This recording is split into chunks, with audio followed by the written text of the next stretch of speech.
Rose Bowl in Pasadena, California. Our weather, ideal. As we welcome you to the Rose Bowl game presented by Citi, it is Illinois against USC in the granddaddy of them all. The Illini fans have arrived in force. Orange is prominent throughout Southern California and especially here in Pasadena. But the USC Trojans making an unprecedented 6th straight BCS Bowl appearance. They will see if they can make it back-to-back Rose Bowl game victories. The 4th Rose Bowl in the last 5 years for Pete Carroll and the Trojans.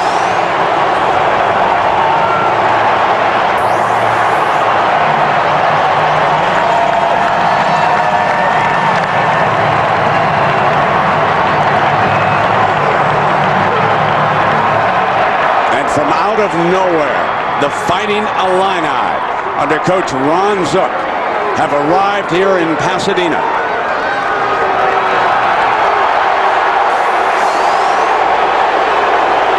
They're a 2-touchdown underdog, but we have just seen one underdog rise up in Orlando, where we see a second one from the Big Ten here this afternoon in Pasadena.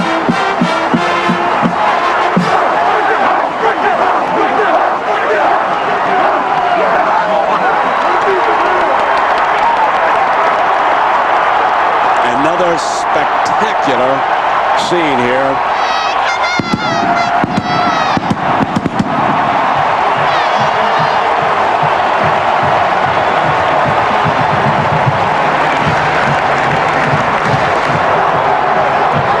Juice Williams, weight on his shoulders today as the Illini quarterback from Vocational High School in Chicago, the same school that produced one Dick Butkus.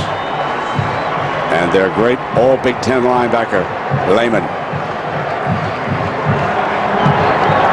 The captains, John David Booty on the right, missed 3 games with a broken finger, but has come back so strong since.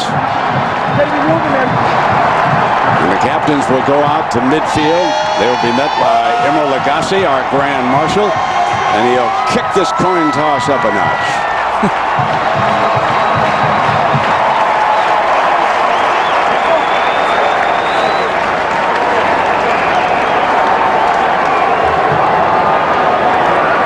Here's good, fellas.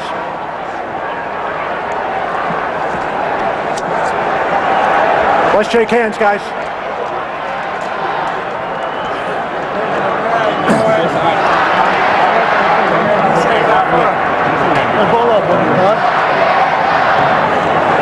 Fellas, I want to introduce to you the president of the Tournament of Roses, Mr. C.L. Keedy, and his son, C.L.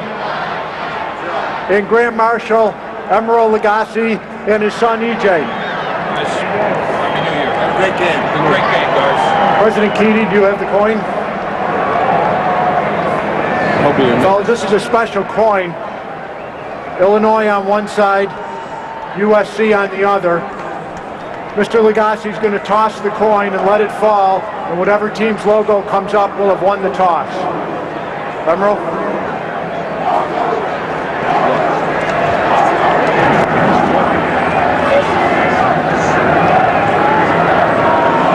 USC has won the toss. You have your choice now or at the start of the second half. You're going to defer? You're going to defer. USC has won the toss. They will defer till the second half. You want the ball? Where would you like to kick from? Put your backs to this goal. You fellas put your backs to this goal. Illinois will be receiving. Okay, guys, have a good game. Dennis Hennigan of the Big East presiding, and this production available on ABC HD presented by Olivia. The Spanish language version of today's Rose Bowl game presented by ESPN Deportes. To access the Spanish language telecast, press the SAP button. Well, we welcome you to what has already been an exciting New Year's Day. And by the way, Happy New Year from Kirk Herbstreit and Brent Musburger. We'll welcome you here now to another Rose Bowl game. Let's start with Juice Williams. We mentioned him when he was down on the field. Can he do to this defense what he did to the Buckeyes in Columbus? Juice Williams is the point guard of this offense, this entire team. The confidence that Juice gained in the last 3 games, in particular the Ohio State performance in Columbus, essential for that to carry over into this game. His ability to not only run out of the zone read option attack, but more importantly, his ability to throw will be very important for Illinois to stay in this football game. Kirk, on the other side, the Trojans are as healthy as they've been in recent weeks, certainly since early in the season. What about John David Booty and that injured finger? I think USC is excited to showcase this team. This is the team that I think a lot of people expected to see at the beginning of the year. They got healthy late in the year, and they finally started to live up to some of the preseason hype. And John David Booty, injured against Stanford, tried to play through it, had the big turnovers, and came back to play very well against Arizona State. This SC team comes in on a roll. Ron Zook, Coach of the Year in many of those polls. And look at first 2 seasons, 4 and 19. And one of the great turnarounds in Big Ten history, 9-3. And on the other side, of course, a man who has done so much in establishing, reestablishing, if you will, the USC winning tradition here with the men of Troy. So the Illini will have the ball first. David Beeler will kick it off for the Trojans. It really has been their outstanding freshman, and Vontae Davis, both from the Washington area. This one's going to sail into the end zone and come on out on the 20-yard line. Now, when Juice runs that read option, Kirk, who does it put pressure on the defense? Well, it's going to put pressure on the defensive ends from USC, Lawrence Jackson and Kyle Moore, because they are the guy most often that Juice will be reading. But people that have not seen Juice Williams play tonight, you'll see a quarterback that has a physical style of running. He's not Pat White in West Virginia or Dennis Dixon of Oregon. He will run the football, but run through arm tackles as opposed to running by secondary and linebacker play from USC. Opening up in the shotgun. Checking the sideline to see if the play is going to be changed. The first 15 plays are scripted. Mendenhall, the big-time running back, gets the first carry, and he gashes it. About 16 yards, he gashed the right side of that defensive front before Mays could bring him down. 16 yards official. Well, Mendenhall is a back that has Pete Carroll's attention. Talking to him prior to this game on the field, look at the vision and the ability to cut back. The play is designed to go to the right. He puts his foot in the ground and cuts back for a big gain here for the Illini. And the defensive end was much too aggressive. Kyle Moore slashed in on that play. They took advantage of that and ran right at it. Now Juice throws a swing out here. And here is Ben touching the ball. And let us bring in an actor you're going to see on ABC later tonight. Great sports fans, especially of Chicago teams, Jim Belushi, to introduce the lineup. Illinois' spread offense is led by dual-threat sophomore quarterback Juice Williams. His main target will be wide receiver Big Ten Freshman Player of the Year Aurelius Ben. At running back, Big Ten Offensive Player of the Year Rashard Mendenhall. Now, leading the offensive line, 4-year starter Martin O'Donnell, left tackle. Sounds like a winning combination to me. And that lineup is presented by Taco Bell, and there is the option look. Mendenhall for a couple of yards as that great defense settles in. Kerry Harris comes up from the cornerback position, and Jim watching here, a huge crowd on hand for this Rose Bowl game. Nothing quite as spectacular as watching a game here in Pasadena at the Rose Bowl. These teams have waited. You see the sea of orange that has made their way out from Champaign in the Chicago area in the state of Illinois. So after that opening burst, the SC defense settles in, and now it'll be 3rd and 10 for Juice. Must get the ball downfield. Brought down hard by that defensive rush. Moala and Lawrence Jackson. Big number 96. Lawrence Jackson, all Pac-10. He'll be playing Sunday football next year. Moala gets in there as well, the right defensive tackle. This is what Illinois has to avoid. 3rd and long. With the zone read attack, you get into 3rd and 7 or 3rd and 8 or longer. It allows SC to pin their ears back and put the pressure on Juice. Joe McKnight, the fabulous freshman, awaits this punt. He could be electric, and he is hit. Immediately spins away and is down. Fine coverage by the special team, and John David Booty coming out his last game as a USC Trojan, and had a very disappointing middle part of the season when he broke that finger, but he has come on so strong. And a year ago against Michigan, 4 touchdowns. Yeah, this is his game. He wants to go out a winner. Very intelligent. 23 starts coming into this football game, and just a guy who almost acts as if he's an offensive coordinator because he has seen so much as a USC signal caller. They're going to spread the field, and they're going to start McKnight at the same time. He's a fabulous receiver. They're going to bunch 3 on the right. Steve Sarkisian, the offensive coordinator, wants to see if they can go downfield right away. He's going to swing it outside to the freshman, and he slips, and it'll be 2nd and 10. Let's bring in a former Trojan great, Matt Leinart, to introduce the offense. The Trojan offense is led by senior quarterback John David Booty. The Trojan tailbacks have been banged up this season, but Chauncey Washington is healthy and ready to go. And let's not forget Fred Davis, the John Mackey Award winner for the best tight end in the nation. The offensive line is anchored by 3-time All-American left tackle Sam Baker. And Chauncey is on the field right now for this snap. Play fake to him. Booty comes up firing again to the tight end. Davis won the Mackey Award and picks up the first down. Crosses the 45-yard line. This is what you have to be careful of. Defending USC is action away. The defense gets occupied with that action. Booty comes back, and when the corner Davis clears, look at the opening out here in the flat. A very easy throw for Booty to make, and all the room in the world for one of the best tight ends, if not the best tight end in the country, in Freddie Davis. 4 wide. Garrett Green is one of them. And this time they come back with Chauncey on the run, and he crosses midfield to the 49-yard line. Chris Norwell makes a stop, and here is Jim to introduce the Illini defense. All right, the defensive line is led by Will Davis, who has 9.5 sacks this season. He's good. Consensus All-American Jay Lehman, well, this is his last game as linebacker for the Illini, so I'd look for a very emotional performance from him tonight. And in the secondary, we have 2 senior safeties, Justin Harrison and Kevin Mitchell, who will look to lead the Illini to their 4th Rose Bowl win ever. Ball is fumbled and marked down. The lines judge has marked it down at the 42-yard line. It was run in for naught by Justin Harrison. And now our Big East crew will sort this out, but the original single was a catch. I'm sort of surprised they didn't wave it off as an incompletion. I don't think there's any doubt it's a catch. It's a matter of whether or not that ball came out. Boy, it looked like he took 2 or 3 steps with the football. The ruling on the field is that the receiver was down before he lost control of the ball.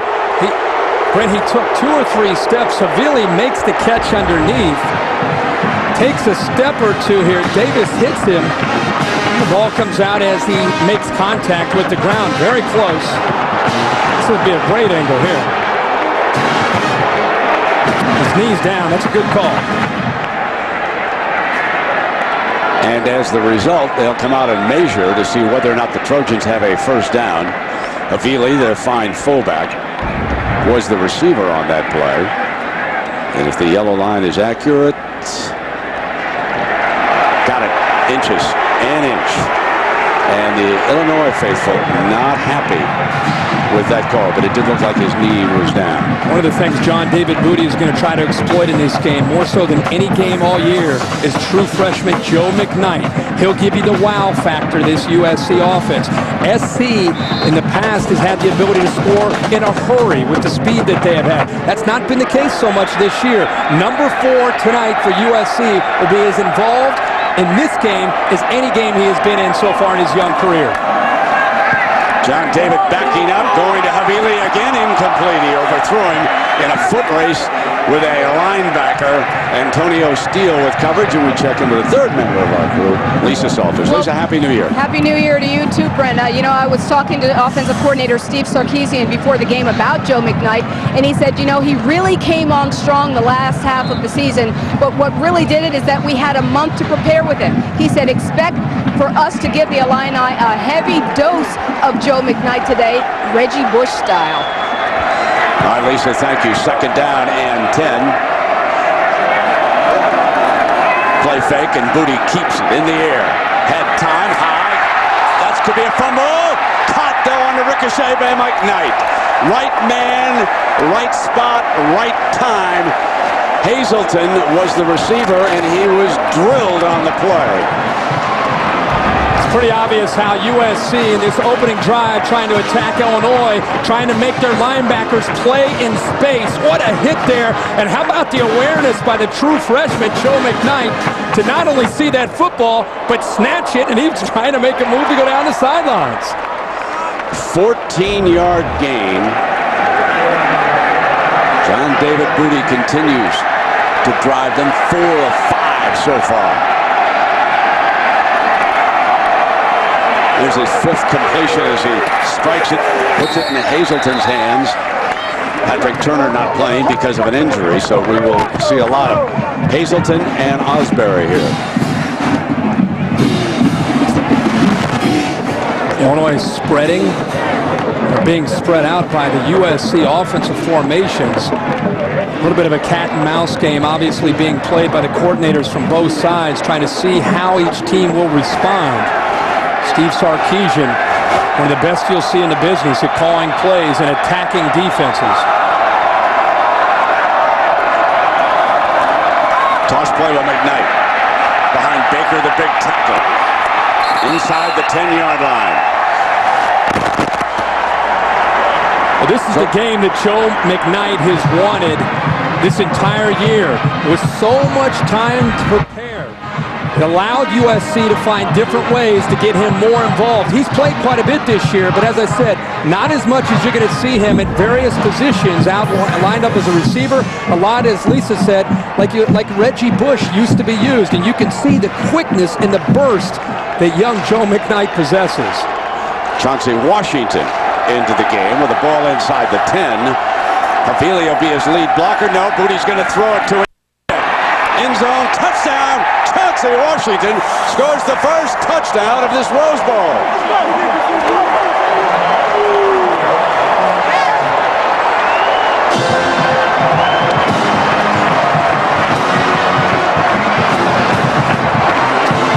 Well, if you're a USC fan, this is exactly how you wanted this game to start. And if you're an Illinois fan, this is exactly how you did not want this game to start.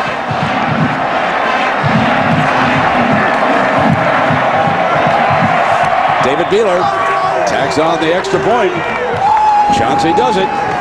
He scored more touchdowns this year than anybody on this Trojan team, so why not strike for number 1 in Pasadena? Washington having danced into the end zone, making it 7-0, but there was a moment of controversy, folks. Was this or was this not a fumble? Was the ball coming loose as he was going down? There are many people who believe that it was. Now, how about the touchdown? The touchdown, Hazelton's going to go to the post. Havili's going to come to the flat, and then you're going to see the back actually sprinkle out his third option. Interesting how Booty looks downfield and then checks down. It's pretty nice when you check down, and there's Chauncey Washington one-on-one with Jay Lehman out in the flat. My only observation on that fumble, non-fumble, is that the official killed it too early. You've got to really be careful with instant replay backing you up, not to down it as quickly as he did. And Ben will take a knee in the end zone, and it'll come out. Well, we've mentioned it now, Jim Belushi, and according to Jim is the show. And it's all new, brand new season now, brand new time, same old Jim. And you need to get some Jim tonight at 9/8 Central following the season premiere of Just for Laughs. Beautiful scene here with the San Gabriels, and there's Jim Belushi, huge Cub fan, Bear fan, Illinois fan. Of course, there's another Illinois graduate out here you might have heard of, Hugh Hefner. That's right. I make him the best recruiter who ever came out of Illinois. First down and 10 now for the Illini.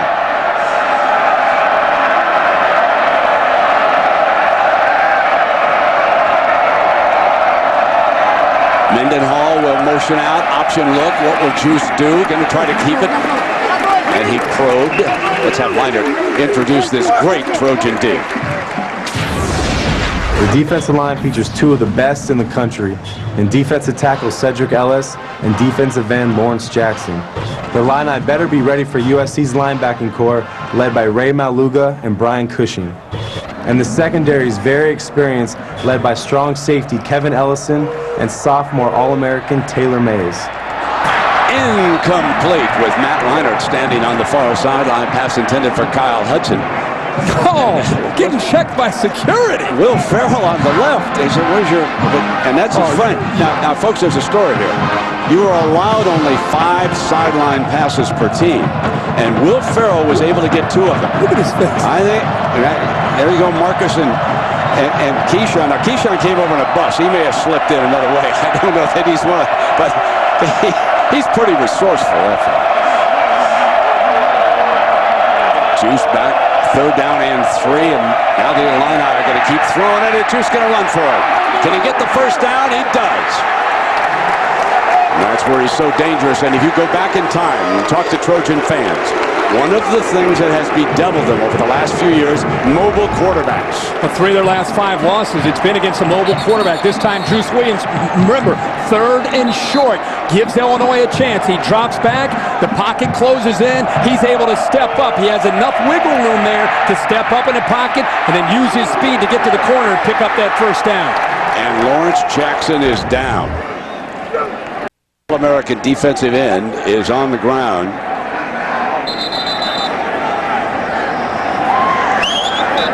Nick Holt, the defensive coordinator over there with head coach Pete Carroll. Let us step away right now. Carroll's Trojans lead it by 7 in the opening quarter. Folks, there was a Rose Bowl parade long before there was a game. The 119th parade, the 94th football game now unfolding.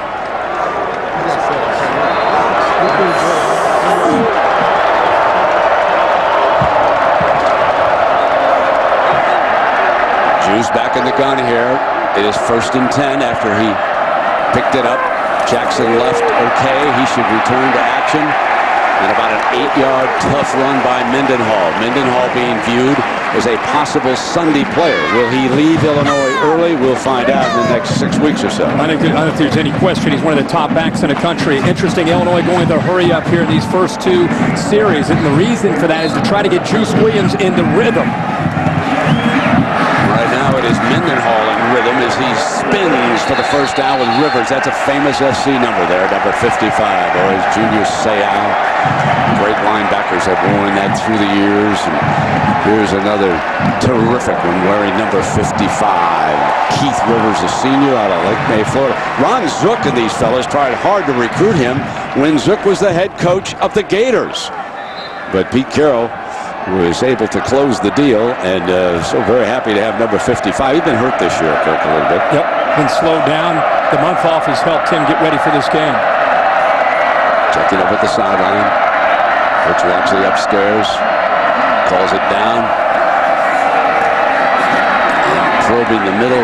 Russ Weil, the fullback, a little bit. They are not afraid to challenge Malawaluga and Cedric Ellis in the middle of this defensive line so far. Well, you get into this game and you have to be willing to challenge the strength of this SC defense to be able to get back to doing what you do best, which is some misdirection, running option. Mike Loxley told us getting ready for this game, the reason he wants to go towards a no huddle, and there's Mike right there, the reason he wanted to go to the no huddle, not just to get Juice in the Illinois offense in rhythm, but also get USC on the defense, try to get them on their heels. It worked very effectively against Ohio State earlier this year when they upset the Buckeyes in Columbus. 2nd down and 8. Intercepted on a bad throw. Here's Malawaluga rolling. And he does not want to go out of bounds. Cushing was over there, number 10, blocking for him. And did you see number 58? Now there's a penalty flag falling over there. Now there's a flag that fell. Malawaluga said there'll be none of this stepping out of bounds for me. He wanted to keep on battling. He's trying to, he wants to go down and get a touchdown, but Brian Cushing does a really good job close to the line of scrimmage, coming with pressure, gets his hand up, his left hand up to deflect the ball to give Malawaluga a chance for the interception. So give an assist there to number 10, Cushing. He's keeping that football. That's going home for a swoop. Nobody going to touch that ball that Malawaluga has over there.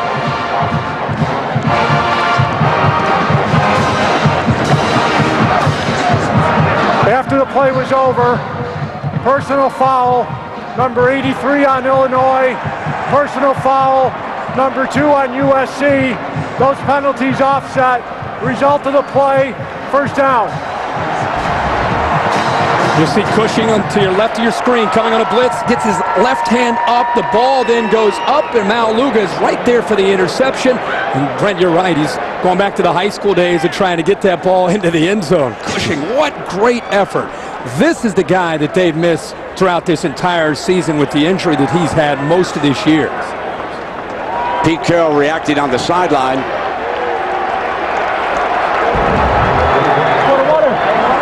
So Malawaluga gives him a first down at the 35-yard line. Double pass coming up, back across the field. Got it. Worked on it in practice. Touchdown! And diving on into the end zone, Desmond Reed. Garrett Green, a one-time high school quarterback, 34 yards of play we saw in practice.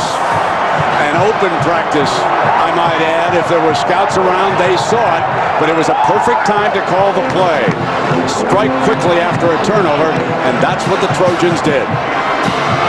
Strike quickly, but the razzle-dazzle and the way it's called and the timing here by Pete Carroll and, of course, Steve Sarkisian, the offensive coordinator. Conduct. Did you see number Reed? 22 on USC.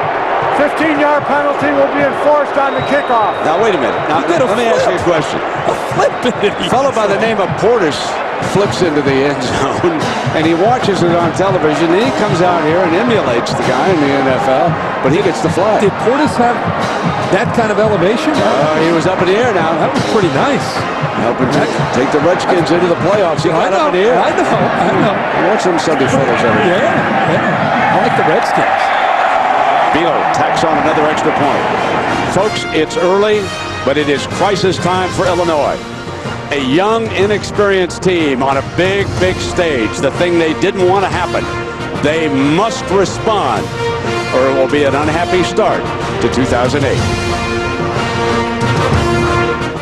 Sellout crowd, but the Trojans have quieted the Illini faithful. Garrett Green shows he has the arm. It's razzle-dazzle. Green is here. Reed is here. Watch how he gets caught up and then goes down the sideline. Antonio Steele, the linebacker, gets lost. And by the time he reacts, Reed is well down the sideline. And there's just not enough time for Steele to get caught back up to Reed. He does a little flip into the end zone with a spike on the back end of it. After he comes up, he spikes the ball into the ground. But the flag was thrown on the somersault when he elevated and went up in the air. As a result, the Trojans will be kicking off from their own 15-yard line. That was Desmond Reed's first touchdown reception this year, third of his career, after Ray Malawaluga's first interception.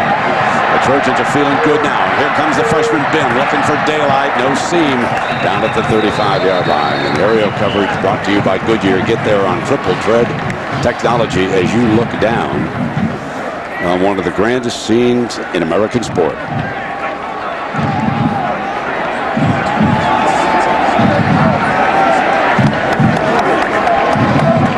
Reason starting fast for Illinois was so important is when you're such a heavy underdog. You hear so much about it for 4 weeks in preparing that you need to start fast to get yourself to believe that you can be with the Trojans and play with them and beat them. When you get down 14-0, it really is going to challenge the Illini. Mendenhall dances nowhere. Not much of a hole to begin with, and Cushing, number 10, very active. Coach Ron Zook One of the best recruiters in college football. Across the way is a man who set new standards out here at Pete Carroll. I want to tell you about Ron Zook. Last year, 19 of the 22 starters for Urban Meyer in the championship game were recruited by that man right there. He started the recruiting of Tim Tebow in Jacksonville. Juice checks over at the sideline, 2nd down and 9. Here's Mendenhall again, and read beautifully by Harris, the corner, attacking quickly. The reason they're attacking quickly off the perimeter right now against this zone look is they don't fear Juice Williams in the pass game. So they're locking in right now on Mendenhall and Juice Williams and saying, Juice, if you're going to beat us today, you're going to have to throw the football because our secondary and our linebackers are dialed in on your ability and your running back's ability to run the football. This is what Illinois can't afford, 3rd and long. Lawrence Jackson back in, and so is Everson Griffin. They're very talented freshman defensive end. You'll be hearing that name over and over for the next couple of years. 4-man rush. They tried to set a screen. Mendenhall still battling, picking up a couple of yards on that, but it'll force the Illini to punt here. It's called pursuit. It's running to the football. This USC team is so well schooled, and I think when they are healthy, when they have everybody out there, this is as good a defense as you'll see in the country. Millington, the right tackle, shaken up on the play. He's being tended to here on the near side. And there you see one of the greatest nosemen that we've seen in a long time headed off the field there. That is Cedric Ellis, Defensive Player of the Year out here in the Pac-10. And you know what he did the other day? He went and got tapes of Glenn Dorsey. Dorsey, as you know, is a great player down at LSU. Another man who plays that tough defensive tackle spot. Look how hard Cedric's working. He said, you know, I try to learn from everybody. And he was up studying tapes of Dorsey. And of course, they're in competition to see who will be the first defensive tackle drafted by the NFL come April. There's McKnight, fair catch at the 23-yard line, and the Trojans will come back to work, and you would think now that the Illinois defense needs a stop.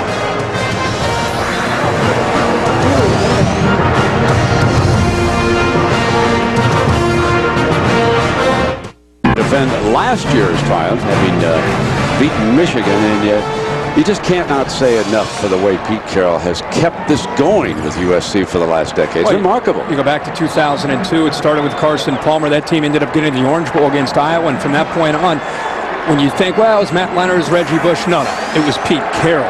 And he'll continue to keep this program at a high level because of his energy and his ability to recruit Southern California. Incomplete, heavily. I recommend to all of you out there, and I think you can find it on the internet, the Los Angeles Magazine, go find the profile on head coach Pete Carroll. I read it. It is remarkable what this man does at night sometimes. He heads in with a couple of fellows into the toughest neighborhoods in this city. Goes in and talks to young men. He has helped 40 people get part-time jobs in this city. You talk about being a part of a community. I really recommend that profile. It's one of the best I've read all fall.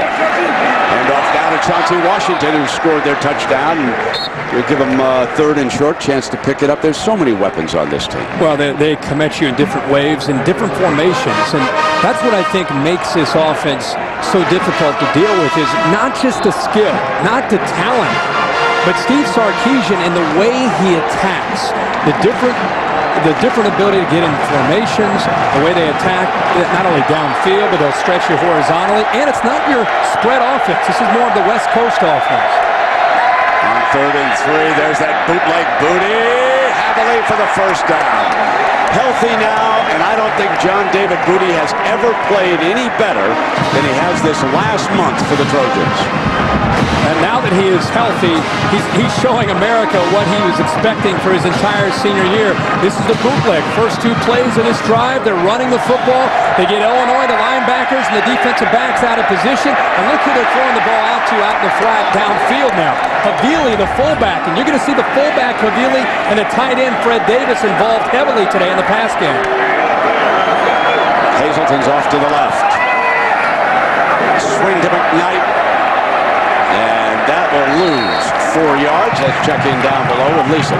Well, Brent, if you're an Illinois fan, you certainly wouldn't be happy with the body language down here on the Illinois sideline, particularly when the defense was on the sideline. And for these guys, they were saying all during pregame warm-ups to me that they were so tired of hearing how they didn't have a chance in this game, and they knew they had to start off tough. But just think about what a lot of these guys went through. The one season with one win, the next season just 3 wins. And Kevin Mitchell was saying this was the first Thanksgiving where I was actually proud to wear my gear when I went home. My relatives weren't saying what happened to you guys, and this is certainly not the start that they wanted. Yeah, indeed, and there's the great tight end. His second catch, Fred Davis, a senior from Toledo, Ohio. Hicks makes a stop. On that shot of the sideline, though, I will tell you, it was a collective deer in the headlights look at. I was going to say, that's where Juice Williams needs to step up. Hopefully, for Illinois' sake, he will do that. But when you feel the energy, look at the faces. We're in the first quarter. You feel the energy like that. Juice Williams has to do something as the leader to keep his team in this football game to believe that they have a chance. The Somersault kid, Desmond Reed, back on the field. He's a fine receiver. Intercepted at the 35 as the receiver had slipped. Justin Harrison breaking for daylight to the 19-yard line, and just what the Illini needed as the receiver fell, allowing Harrison to pick it off.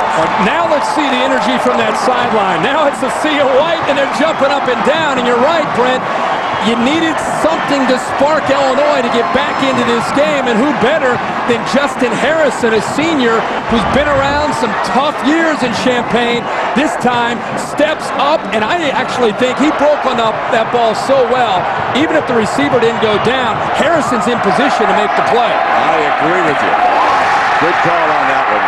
Kirk, he was going to make that pick regardless. So let's see what Juice, Mendenhall, and the rest of this offense can do. Big point in this game. Down 2 touchdowns. 3:51.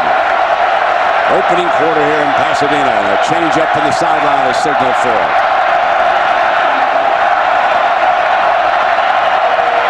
Mendenhall spun after a couple yards, still going tough 4-yard run. That's an NFL-style run right there. But this defense is so disciplined in their angles and the way they run to the football that when Mendenhall has a chance, and you're right, he's one of the more talented backs in the country, the linebackers are in position. They're stretching it so he can't get to the outside. And by the time he cuts it back, this defense is in position to make the plays. The only time we've seen him out of position was really the first play of the game. Head up on the center. Ellison creeps up the safety like he's coming. He's indicating blitz, and here he comes. They swing it against it to Mendenhall, and Ellison on the blitz stops him short of the first down, coming from behind. But you called it. SC coming on the blitz. Ellison from the left and pushing. The linebacker almost gets to Juice Williams. Believe it or not, that is a short pass, but a perfectly thrown ball by Juice Williams out to the flat to give Mendenhall a chance to catch it in stride and get upfield and not have either an incompletion or a significant loss. Manawinui making his presence felt for the first time, and now 30 short. You would think this is 4-down territory. Juice keeps it straight ahead. Juice barges right straight ahead. He went up on first sound to pick up the first down. There was no hesitation, no looking at the sideline that time. So they jumped up there, brought him right up under center, went on first sound, and he picked it up. Every time I see Juice Williams get under center for a quarterback sneak, I think back about the courage that Illinois had when they went for it on 4th and 1 against Ohio State, and Juice Williams looked like he lost the ball maybe for a second, but his leg drive gets him across the first down line. Big opportunity here for Juice and the Fighting Illini. First and goal.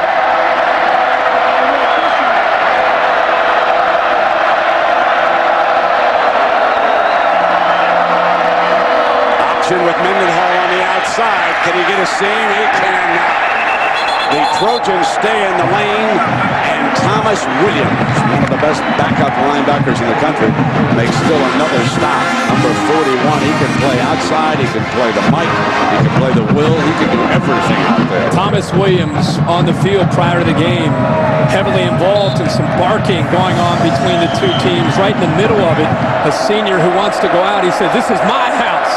This is our house, USC," and they're not going to give it up. 4 receivers for Juice.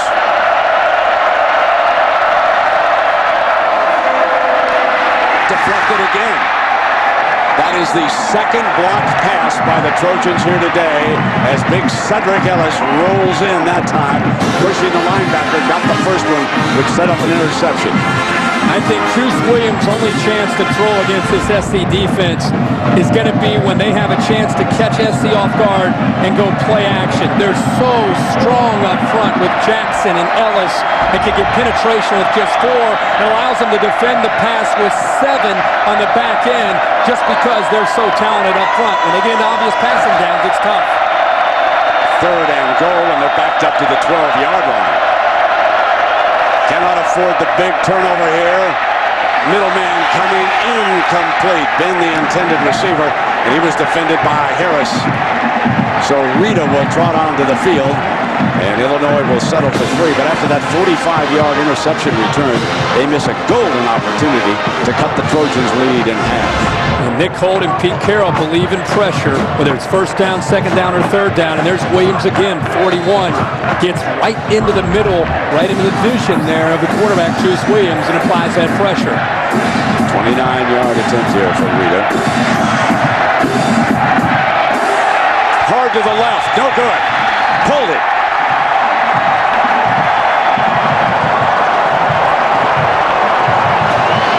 Now it'll be up to Zook and the staff to keep this young team, keep them in this game, Kirk. Things have definitely gone against them here so far. Well, at this point in the game, with 1:15 to go in the first quarter, you come up with a huge interception. I mean, it's exactly what you need to get back into this football game, and you end up not only not getting the touchdown, but you miss a field goal. Now it's about composure. Absolutely. It's about maintaining your composure. This is a team that had won, 8 games in the last 4 years combined. They won 2 games last year. Now they're in Pasadena against one of the greatest teams in the country in USC every single year. Hold your composure down 14. Now the Illini short blitz are coming from the backside against the run. McKnight, the freshman, does great dash. About 13 yards on that 1st down carry. Well, we have talked about the season, and for Illinois, it's just a great turnaround. 8 wins in their last 4 seasons combined, and then they explode for 9 this year. We've talked about the great win in Columbus, and they nearly swept away all the Big Ten awards. James Laurinaitis winning the Defensive Player of the Year award. And their last bowl, the 2002 Sugar. Now, the BCS championship game was played out here in Pasadena, so instead of making their way to the Rose Bowl, they went down to the Sugar Bowl, where they lost to LSU down there. That was under Coach Ron Turner. Here's the handoff, and it's slipping as he goes down in the arms of the defender. So that's McKnight, the freshman, and he is getting his big workout. The young man recruited out of the state of Louisiana. Man, everybody wanted him down there. USC giving us a taste of what's to come in 2008 by featuring Joe McKnight quite a bit in this football game. This will be the type of offense that you will see next year when they're attacking with Havili and Joe McKnight, among others, in that backfield. Now the veteran Washington, who scored their first touchdown. Play fake by Booty, steps up, and complete to Havili. You know, if there is a weakness, and there certainly is talent here, but if there is a weakness with this Trojan team, they are not as good at wide receiver as they were a year ago. Dwayne Jarrett, Steve Smith, they're not walking through the door. They got to develop some wideouts. The Rose Bowl game presented by Citi returns after this message and a word from our ABC stations.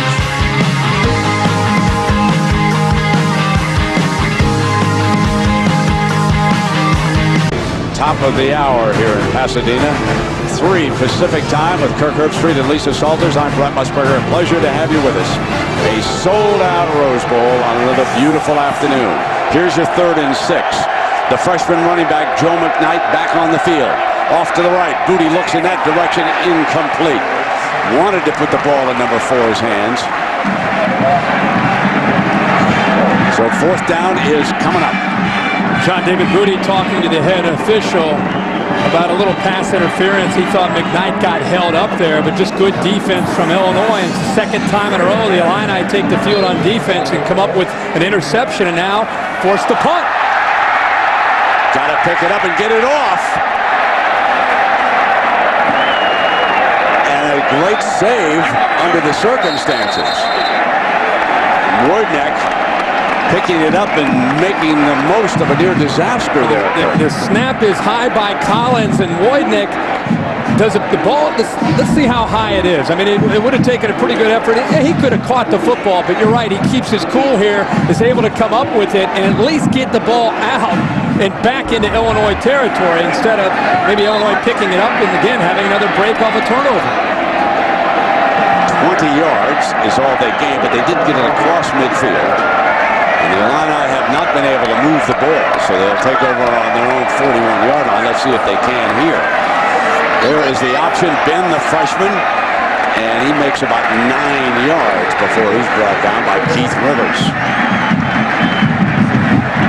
This time I like that they're using Ben as a pitchback, and I think you'll see more and more of that. Mendenhall, who usually is the guy who's going to be heavily involved, defense is going to lock in on 5, so why not deal it out to the true freshman, Ben, who's a receiver going downfield typically, makes a nice play. Mendenhall slips, but not before he picks up the 1st down in Trojan territory. So here is another opportunity for Illinois to climb back into this game. They're down by 2 touchdowns. This is a little bit more of Illinois' style of football. The left side, Fulton and O'Donnell, the linemen do a good job. Boy, Lenny got close to a clip there on SC, but he's able to come up with a block and give the running back, Mendenhall, a lane to run in.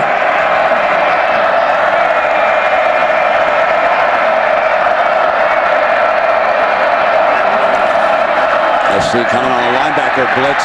Williams made it successfully.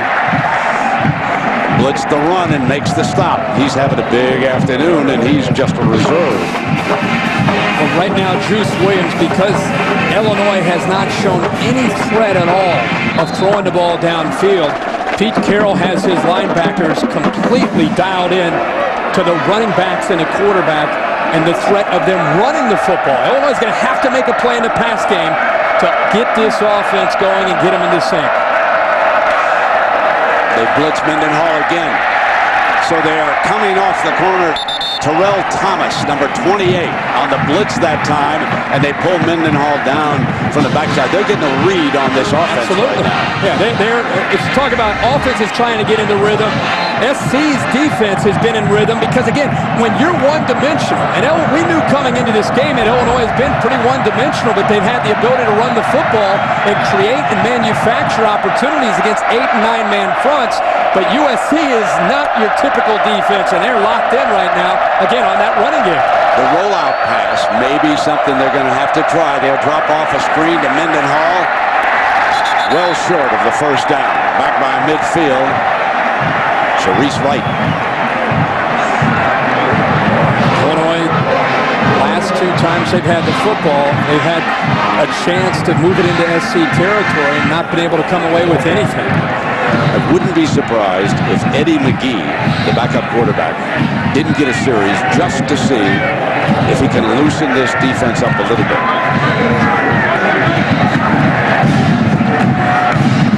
Santella. Reed lets it go for the end zone. It'll come out on the 20-yard line. We'll take a break now. So far, if you just joined us, the Trojans are in control. Lead it by 14 points, 2nd quarter. There was a time when the Illini were giants. Dick Butkus with his wife Helen alongside. It's some fun. Probably Jim Grabowski who came out with Dick, and they won a Rose Bowl back in 1964. There is Helen serving Mr. Butkus at the 1964 Lowry's Beef Bowl. And some of you might not remember that along with being a great linebacker, he was a center on that team for Pete Elliott. And here comes Washington. Picks up 5 yards on first down. But this was something. Oh, man. If I could tell some stories. He was out talking to the team the other day and getting them all fired up. Looks like he's having himself. Maybe they sent him a Lauer's sandwich. I could take one myself. You know, one of the coaches said, he still scares me when he comes around. Man, look at that. Look at him. He still looks like he wants to hit somebody. He's a great guy. What a career he had. Second down and 5. Play fake, Goody and dribble, and this time he did not fool Doug Pilcher. Nice adjustment here by Dan Dish, the defensive coordinator from Illinois. How many times in the first quarter did we see the bootleg hurt this Illinois defense? This time, he's going to fight down with Sam Baker and then get to the outside and not allow Booty to have any time at all to make the play. That's a big play there on second down by Pilcher. A 10-yard loss makes it third down and 15 for that man's defense. 4 down linemen. They'll come with the running play of McKnight. Doesn't get close to the first down, and the Trojans are forced to punt. Now, the Illinois defense is starting to dial in here a little bit, but the offense has got to join the battle. I think on 1st and 10, Juice Williams has to take a chance to throw a play-action pass unless McGee comes in to throw. But that's 3 series in a row. You got to win a few battles before you win the war if you're the Fighting Illini with this young team. Warren is back deep. Bad snap. Remember on the last punt, this one perfect. Fair catch is the signal. At the 32. No risk involved. Send a receiver out there, make the catch, turn it over to the offense. Now, can Juice and the offense loosen it up a little bit for the Illini? We're about to find out. The beautiful tournament house here in Pasadena, and of course, not only in charge of this great football game, but the parade route. Many of you were up early this morning, and if you ever get a chance out here in Southern California to go see that parade, you've got some youngsters, by all means do it. First down now, and they have gone to the backup. Daniel Dufresne, we go down below to Lisa. Well, Brent, Ron Zook certainly knows that his defense is playing tough, and it's time for his offense to get something going. While the offense was over on the bench, Zook came over to his players and said, hey, relax, you're fine. This is no time to panic. You're just now finding out that these guys are just like the guys you've been playing all year long. It's time for you guys to go out and make a play. And Kirk, you were talking about Juice Williams stepping up. Juice came over to the line and said, look, guys, this is just like practice. I just need a little more time. He's not even averaging 2 yards an attempt. No time. Malawaluga rocks him, number 58. There's the hardest hitting linebacker in the country right there, and he gets a free look right through the middle of this defense. It's a bust in the middle of the Illinois offensive line. Check this out. Close to a fumble. That was very, very close to a fumble. I think it was a fumble. I think the Illinois offensive lineman may have recovered it. But he took that's McDonald who jumped on it. That was Ryan McDonald, the junior center from Holland, Michigan. Familiar territory for Illinois' offense, 3rd and long. That was the kind of blitz that Butkus admired. Man, did Malawaluga unload. Stepping away from pressure, dancing. Here comes Malawaluga. He'll go for him again. Oh, baby, what a future on Sunday.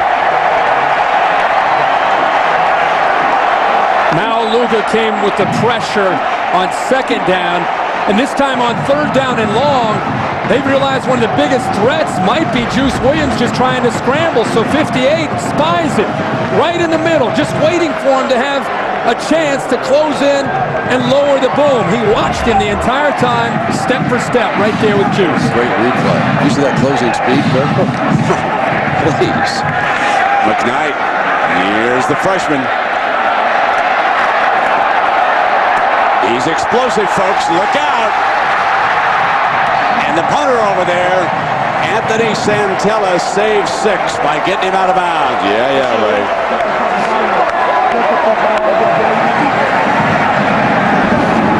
Want to see why it's tough to play against this defense? Saddle up against number 58 of these linebackers. Maybe the best trio in the country. Trophy winners. One of them is now the athletic director here at Southern California. There he is, Mike Garrett. Does not deserve, I should say, does not receive enough credit for the hiring of Pete Carroll. There is a man who had his eye on someone who coached defense. There are a couple other Heisman Trophy winners, not to mention Mr. Lott down on the sidelines. We know where 3 of the passes went. Okay, we've accounted for, I think we accounted for all 5. And Booty fires, rocked. Is it a live ball? I think it's incompletion. It's Justin Harrison.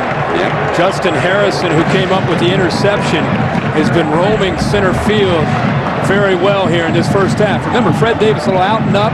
He has his man beat, but Harrison as a safety lowers the boom there, and a very nice timed up perfectly by Harrison.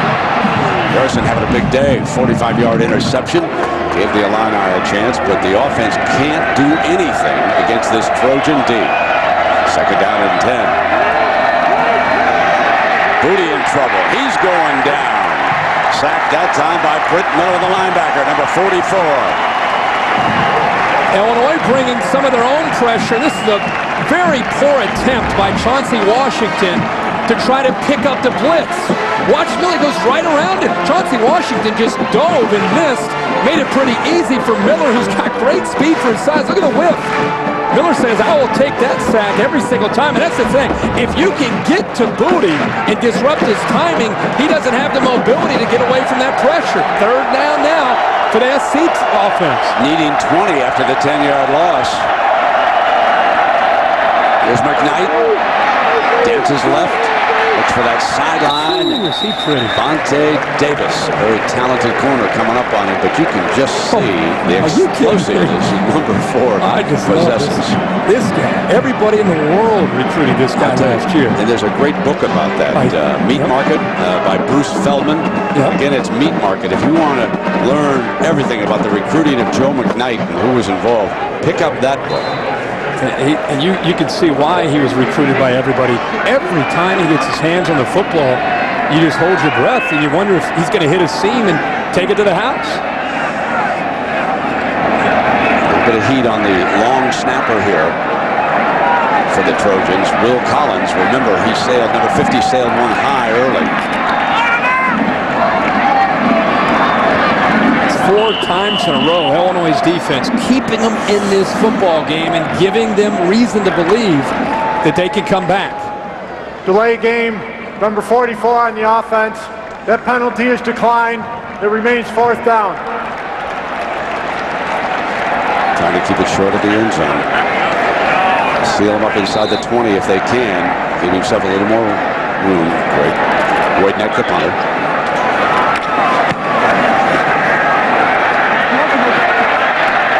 And he does exactly that. That was down right about the 10-yard line.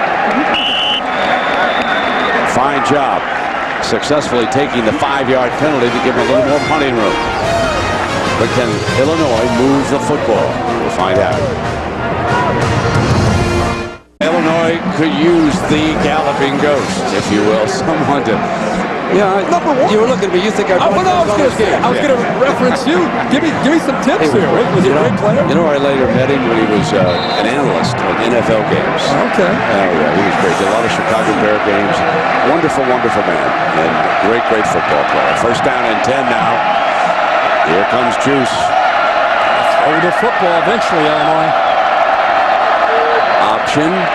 Mendenhall read, and Thomas just doesn't give up the pitch, man.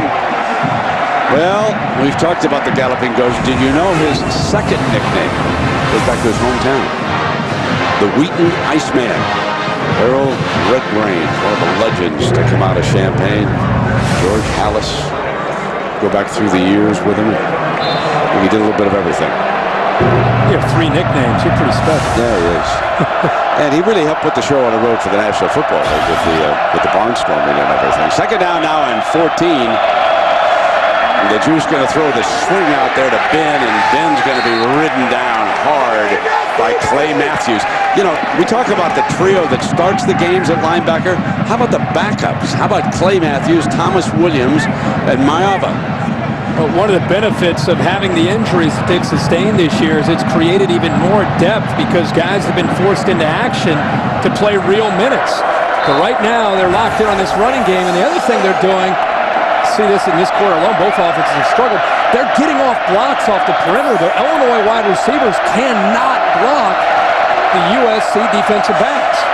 3rd and 14 needed here as they check the sideline.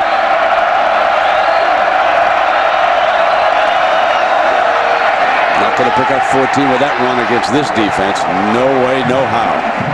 Against great defenses today, I know the zone read is kind of the new trend, but without a legitimate vertical passing game to go with it. And I don't mean just once in a while tricking a defense and going play action, but you've got to have the ability to stretch a defense, or everything is with the 5 or 10 yard area.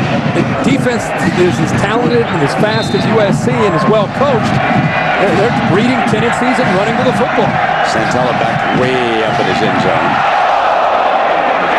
McKnight at midfield from the 49-yard line to the middle. The Illini hold the lanes, push him out of bounds on that far side. So for John David Booty and this Trojan offense, a short field. The Illini defense trying to hold them in this game, but it'll be tough on this next series.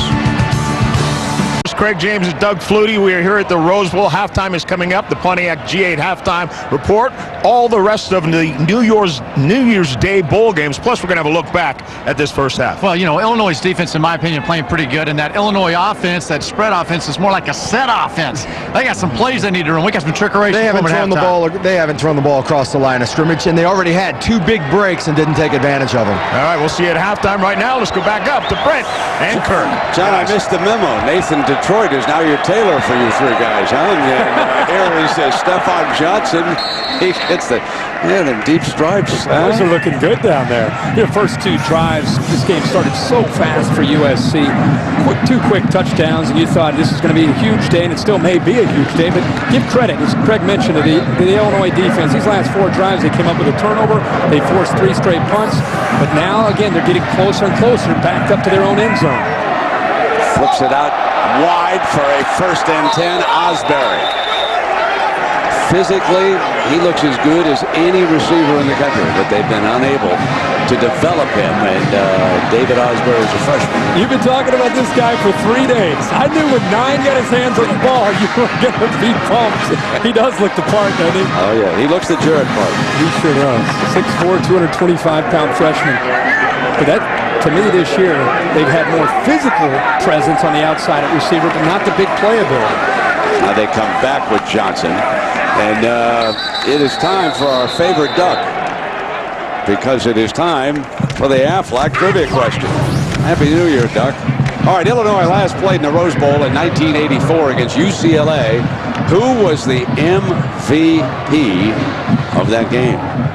Mike White brought the Illini out here, and Jack Trudeau and the boys. Yeah. Rick Neuheisel, right? David Williams was that the wide receiver? David Williams, number 1. You bet. Yeah. 2nd down and 8. Washington back in as the tailback. Jammed. Dances back to the right. Got a 1st down out of it.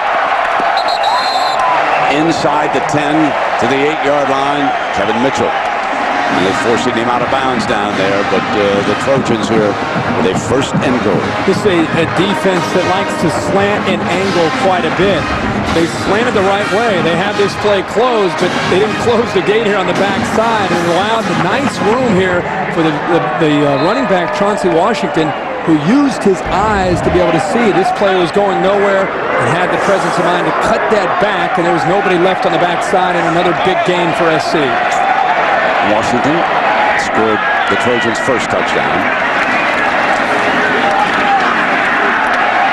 Still battling his way toward the goal line. It'll be 2nd down and goal from about the 3. Even though these last 4 drives have not gone well, you still, even from up here, sense the confidence from USC. Why not? You're rotating 2nd and 3rd team receivers and running backs into the game. Guys are staying fresh. They just continue to put more and more pressure on any defense that they face. Johnson off to the left. Thompson, the H-back look. Banging to the end zone. Touchdown. Chauncey Washington's second touchdown of the game.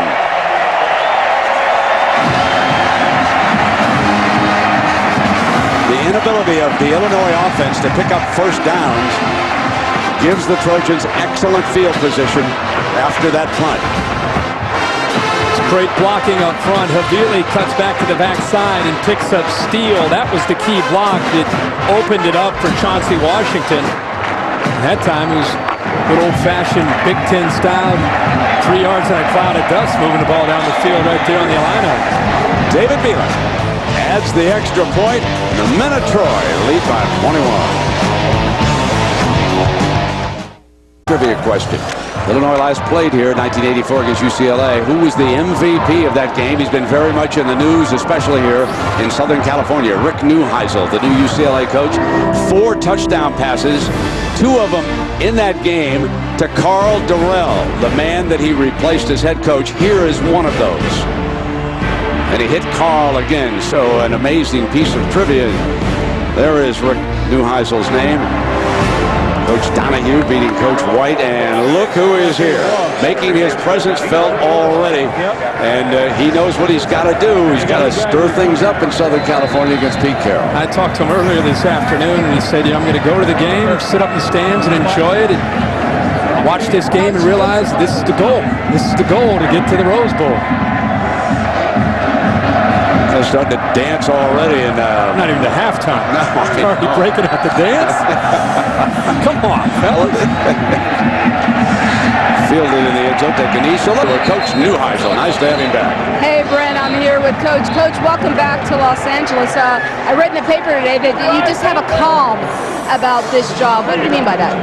Well, having done it before at 2 great schools, Colorado and Washington, I know there's a whole lot of things to do, but I know that there's time to do them. There's some urgency involved, but I don't have this hurry up feeling. I know we can take our time and make the good decisions so that we get it right the first time. Now, you've already put the target right on USC. You've said, we're not going to be satisfied till we're here on New Year's Day in Pasadena. We got to even the score with those guys across town. They sound like fighting words, don't they? Well, you can't exist in this city without competing with USC. They are the rival across town. They're obviously a very successful program. They're having another great day today against Illinois. For UCLA to be what we want to be, we've got to fight them tooth and nail. So might as well act like that's what we're going to set out to do. Now, I know you didn't like the way things ended at your last 2 college jobs. What did you have to say to UCLA to try to calm their fears and reassure them that none of that drama would happen to you? Just to assure them that I've learned from my mistakes. I take ownership in them, but they're in my past. And I know I can do things the right way, and I'm thrilled to death to be able to do just that here at UCLA. We look forward to next season. All right, Lisa. Welcome back, Coach. Happy New Year. Happy New Year to you. Hey, Lisa, I was wondering if you can ask Rick if he's got any pass plays he might be able to signal down there to Illinois. Kirk is asking if you have any passing plays to help out the Illini. Tell them they need to start on first down. Let's get a couple throws on first down. Exactly. Thank you. You know, there is some gossip going around, and of course he would like to keep Walker, who was a fine, but there is some gossip that this young man might go back to his alma mater as the defensive coordinator. Would you like to respond to that, Kirk? I know you're big on these coaching stories. I'm just telling you what you're beautiful with Happy that. New Year. I think Dwayne Walker will go to Washington with Tyrone Willingham, and I do think Ken Norton will end up as a defensive coordinator for Rick. Juice going deep now for the Illini. Out of bounds, incomplete. Here's the first and 10 pass. Here's the first and 10 pass that we've been waiting for to see. And the reason that is important is it makes the USC defense realize that play is there and that you have to respect the ability of a big, tall receiver like Cumberland, who's 6'5", who can get downfield in a hurry. Cumberland is a guy that they want to try to get the football to. Finish the year strong with 4 catches at 131 yards and a touchdown against Northwestern. Athletically, he matches up here with this USC secondary. 2nd and 10. Here comes the blitz. Juice gets it off, complete, goes back to Cumberland. Now Cumberland was a converted tight end, and he's another big wideout, and he could make his presence felt. In practice, he was alive, and this is what they got to do, just what you've been saying. Again, athletically, he's out of Brookhaven High School in Columbus, Ohio. Very, very talented player. A guy who, you mentioned tight end, I don't think he bought into playing tight end because he looks at himself as a skilled player, a guy that wants to be on the outside, who can make plays one-on-one. And we were talking at a break, Illinois not really equipped to get down 21-0 and to fight their way back. I think it's very important they come away with some points here before halftime. All right, working on a 1st and 10 with a minute and a half. Good, right in the middle of that zone to Brian Gamble, another talented freshman. So the passing game sparking this drive, but the Trojans a little soft defensively on this series. It's not like Pete Carroll's defense to be soft. They're still bringing pressure. They've that time blitzed Clay Matthews. He's just not able to get in there. And by blitzing Matthews, and by Illinois picking it up, it vacated a zone and allowed Illinois to be able to throw the football on the backside right behind it, and they get it to the true freshman Gamble.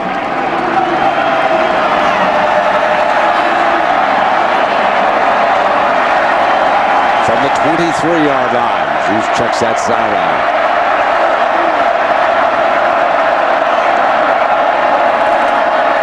Blitz him again. Got there this time. Battling his way in was Ray Malawaluga again. Wow. That's his 3rd sack of the first half. This time they go right through Mendenhall. Malawaluga comes right through. Look at this. Boom!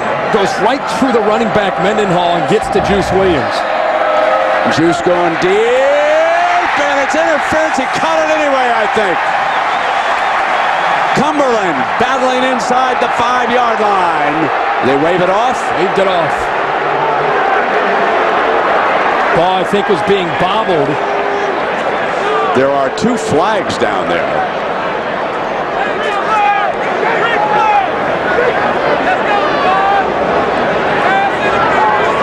Pass interference. Number 24 on the defense. 15-yard penalty from the line of scrimmage. First down.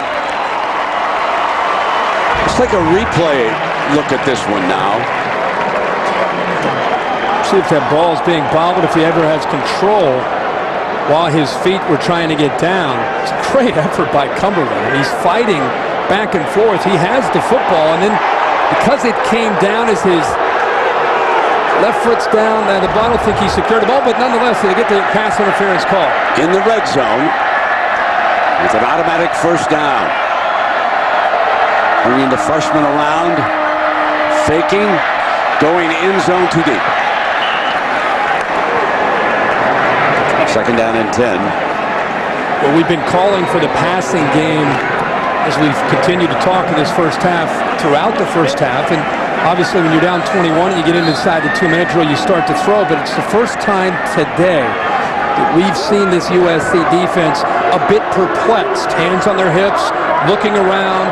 Not saying they can't come up with a big play or a big turnover. They're going to continue to blitz Juice Williams. It's the first time they're actually having to think and having to react. 2nd down and 10. Dancing to the left.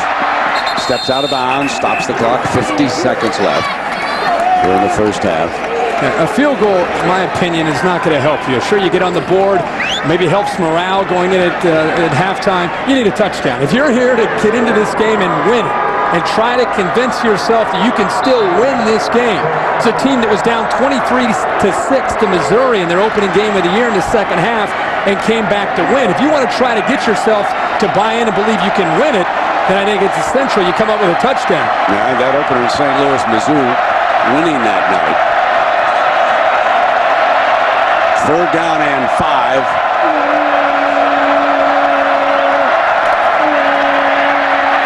Dances away from trouble, throws it incomplete. And here comes 4th down with 42 seconds remaining, and Coach Zook has decided he's going to try to get on the board. Rita trots out onto the field. He does not want to come up completely empty-handed. He has made the call. Let's eliminate the goose egg. Let's regroup. And again, they're going to stop the Trojans here in the last 40 seconds. John David Booty can get down the field in a hurry. It's a 28-yard attempt. He has missed one already.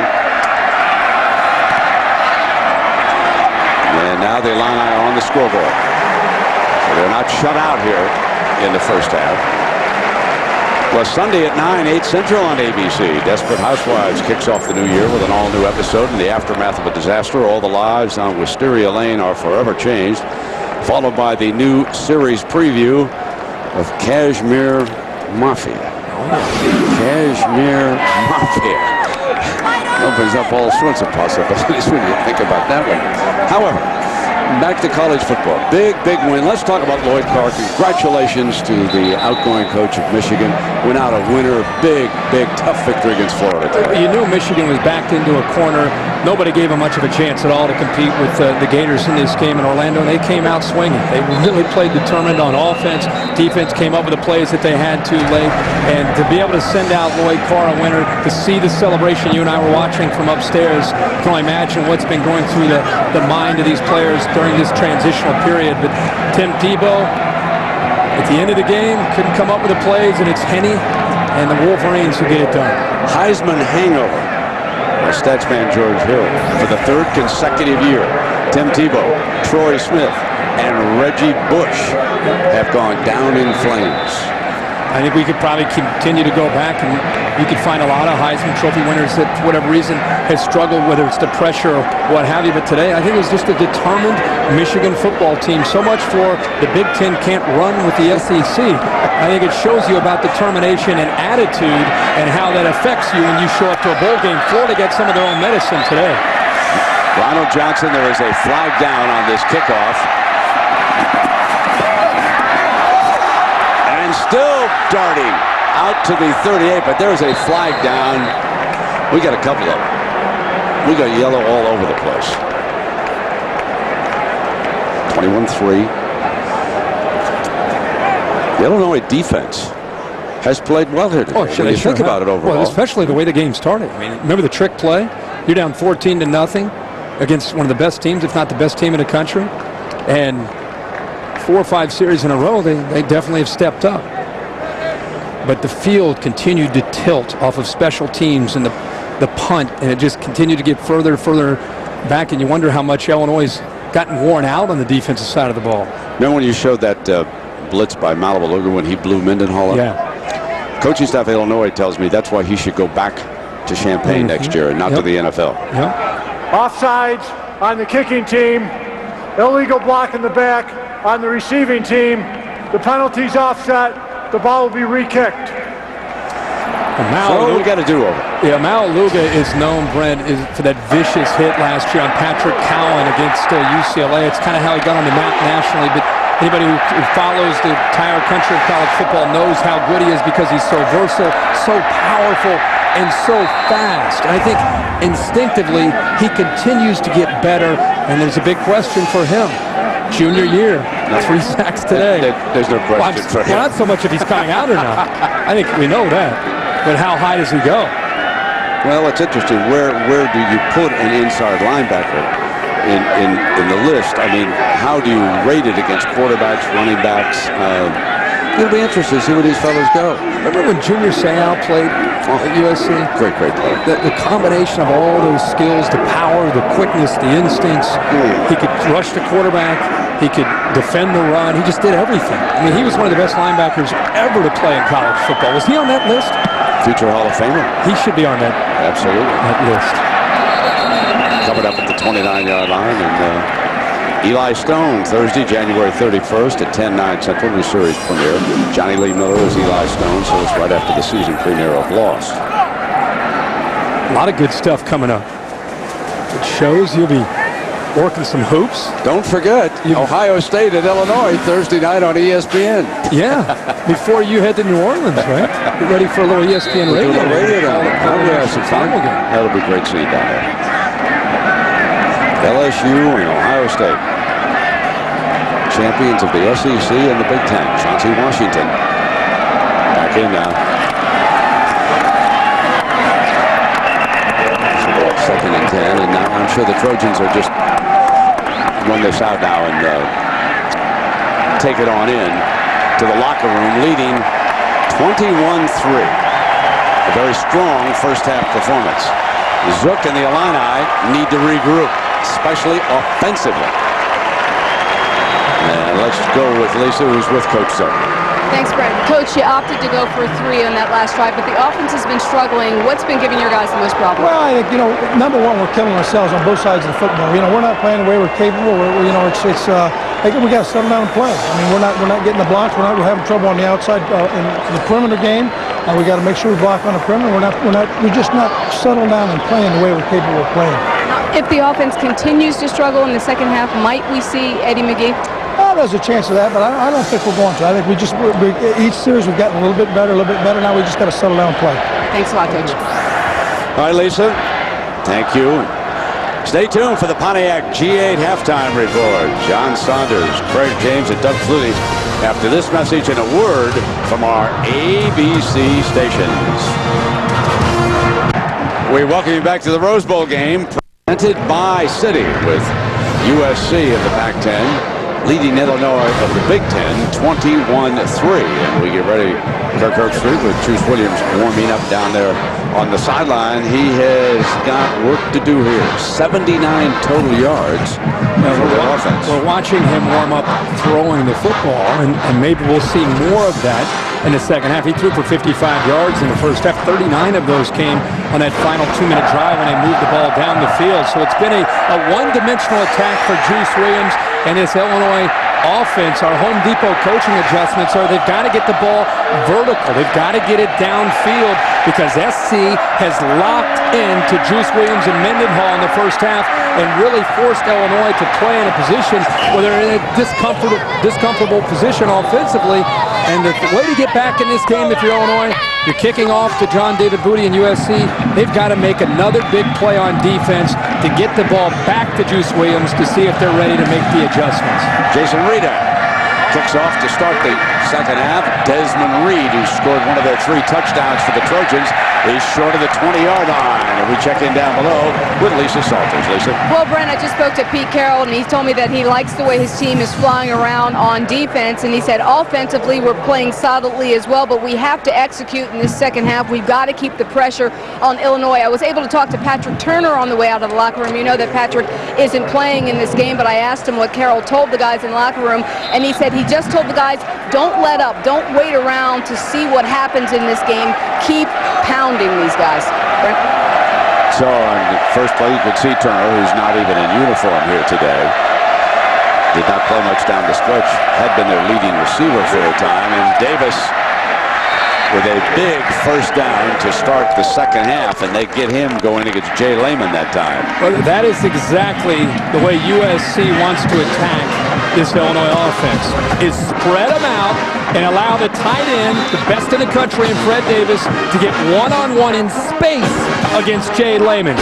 SC will take that matchup every single time because of the speed and versatility of Freddie Davis. Center Matt Spanos leads him up out of the huddle. Davis won the Mackey Award as the best tight end in college football this year. Booty, pocket stays clean, comes right back to him. And Davis across midfield, 2 catches, and they feature the senior from Toledo. See, this type of offense where you're under center, you've got a tight end, you've got 2 backs, 2 receivers. For the most part, this West Coast offense, you can still spread out a defense horizontally and vertically by your formations and by your route running. First 2 plays, it's exactly what Steve Sarkisian wants. The adjustment is spread them out, attack the Illini defense in the interior against those linebackers. So 18 and 15 yards to open the second half. Booty with a deep drop, got a man open. Fires high and incomplete, and curling was David Osbury. We'd love to have that one back because first 2 plays attacking the middle of that Illinois defense. Illinois very conscious of that, so it opened up the outside. It was a good read, just a poor throw that time by John David. Vidal Hazelton checks in. Dale Thompson, the other tight end. Rachel and Byers, the guards. Down in that offensive line. Here's Chauncey. He is stacked, and this will bring up 3rd and long. So Britt Miller, the junior from Decatur, leading the D that time. And this defensive line, it's really the strength of the Illinois defense. And I want to reiterate, they're a defensive front that loves to take chances by slanting. And they continue to guess right. This time they slanted in the exact same direction that Washington was running the football, and he had nowhere to go. You know, we have not even mentioned Martez Wilson yet. He's one of the finest young linebackers in the Big Ten. Number 2, recruited out of the Chicago area. He is just now checked in. 3rd down and 11. Receiver fell, and it'll be 4th down. It was Davis was the intended target. And there you see Martez on the field. He is a young man with a tremendous upside. 6'4", 236, came out of Simeon High School. Without a doubt, the most gifted, physically the most gifted player on the Illini defense. Just a young player. They were hoping to try to get him 30 snaps today. Warren is back deep. Fields it on one hop and snagged at the 11-yard line. Sharice Wright, number 24, making a fine tackle for the Trojans.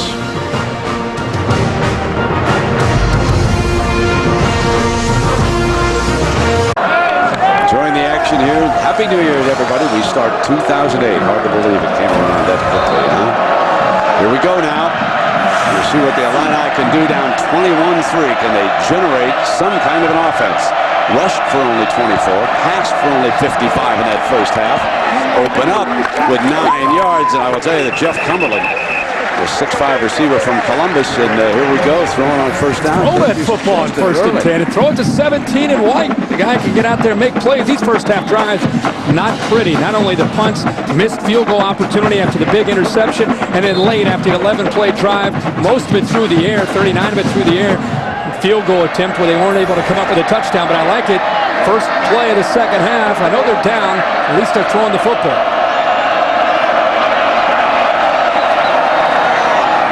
Run for the 1st down. Mendenhall breaks it. Got a wide receiver out in front to block for him.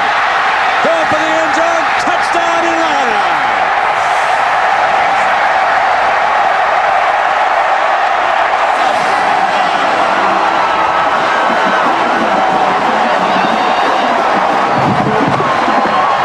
Went 79 yards on the carry that time for Mendenhall.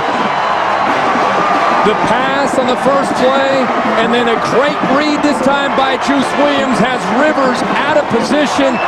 And what speed by Mendenhall in the open field. Remember that defense that he's running against there in the open field, and he left most of them behind him.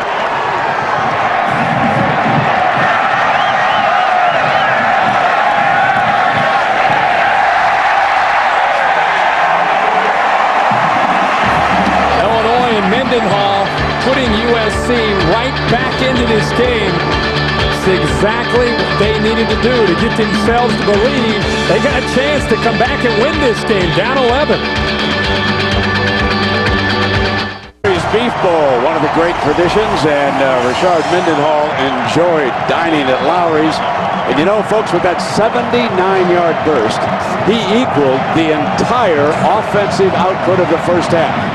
That's right. There's life on the sideline. 79 yards total, and with one running play, he equals it. Rita with the ball on the tee that'll be fielded at the 13-yard line by Johnson. Johnson cuts for a seam, and he is penalty flag thrown on the flag on the play, so hold on now. Let's get this sorted out.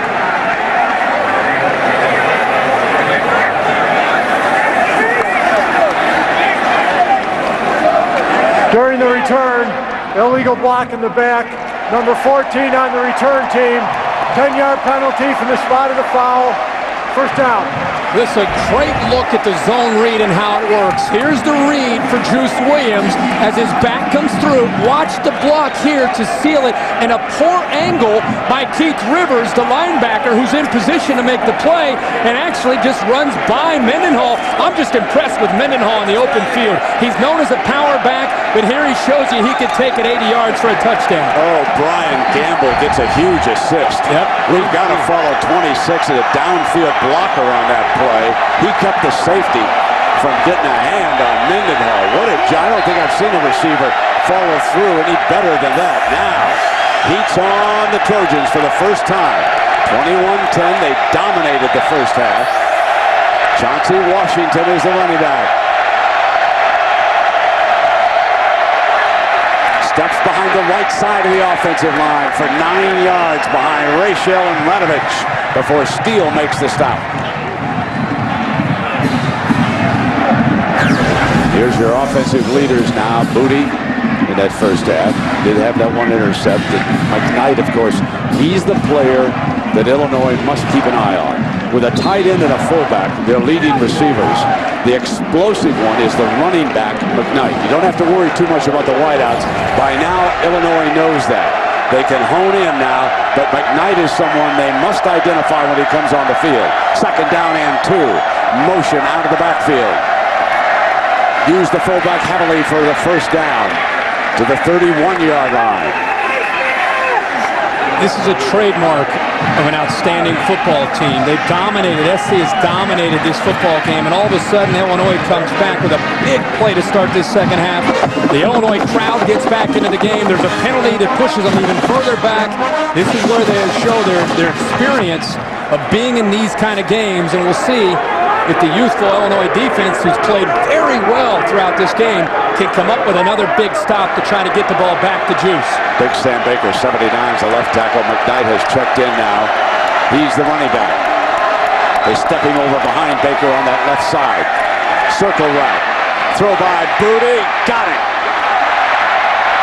Oh, is he explosive to the 49-yard line before Kevin Mitchell can yank him down.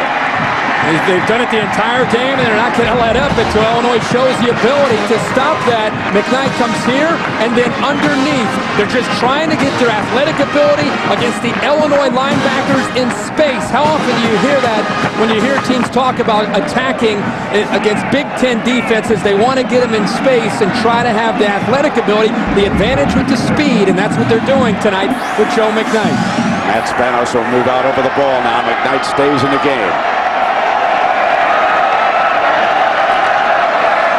Flanker screen, nothing doing that time because of a fine play by freshman Marcus Thomas from Chicago. The true freshman who's known as a guy who just has a great feel and great instincts in cover 2. He goes right by Walker and makes the play. Outstanding instincts by the true freshman at time, Marcus Thomas. And again, those wide receivers just can't do much. That was Ronald Johnson. He's a freshman from Muskegon, Michigan. Second down and 10 now. Chauncey Washington back in as the running back behind Booty. Deep drop this time. Underneath, and Chauncey slipping as he came out of the backfield. Made his turn, and this will be third and long for Booty and the Trojans. Fred Davis would be his #1 target, and of course Stanley Havili can also come out of that backfield. Well, here on third down, SC #1 has to protect because Illinois has gotten pressure when they've gotten Booty into third down and long. They've brought linebackers on the pressure. If you look for Davis initially, but also McKnight is checked in to be up here at the slot, the top of the screen. An empty backfield. 4 down linemen for Illinois. Time for Booty, dropped. Vidal Hazelton, and folks, if there's an Achilles heel on this Trojan team, it's at the wide receiver spot. To quote our friend Rick Pitino, Dwayne Jarrett and Steve Smith are not walking through that door. Well, they lost the most productive combination, wide receiver combination that they've ever had in school history in Steve Smith and Dwayne Jarrett. By the way, great play that time by Sanders to get a hand in there and deflect that away. Warren back deep. They want a sure-handed man. makes the catch at the 19-yard line. So Rashard Mendenhall. What do you do after you run 79 yards? You pedal away on that sideline. He's coming up.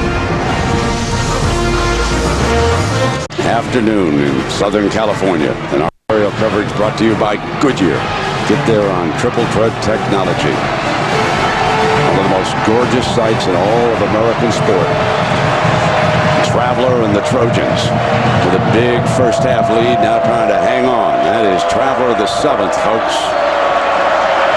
Illinois opened their last drive with a quick throw just to keep USC honest, let them know that they have that ability to throw the football. The juice for 3. Mays makes the stop.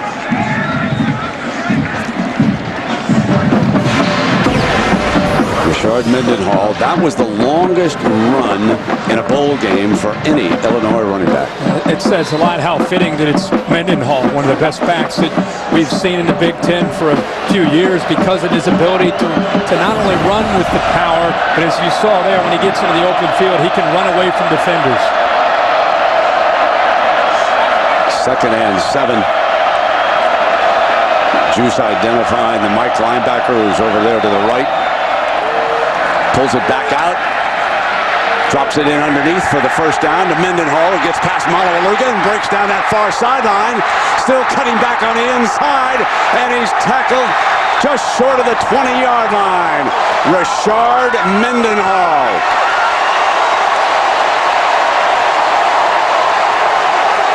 Not only a huge play, but the way it was designed by Illinois, he wants to get the ball downfield to Cumberland and also Weil, but he checks it down to Mendenhall in space. The SC defense had dropped well back into coverage, and they left Mendenhall all alone underneath. A good job of recognizing that by Juice Williams. A 55-yard reception on the heels of his 79-yard run from scrimmage. Now using the fullback, and Weil fumbled it. Weil put it down. The Trojans indicating that they may have recovered this fumble.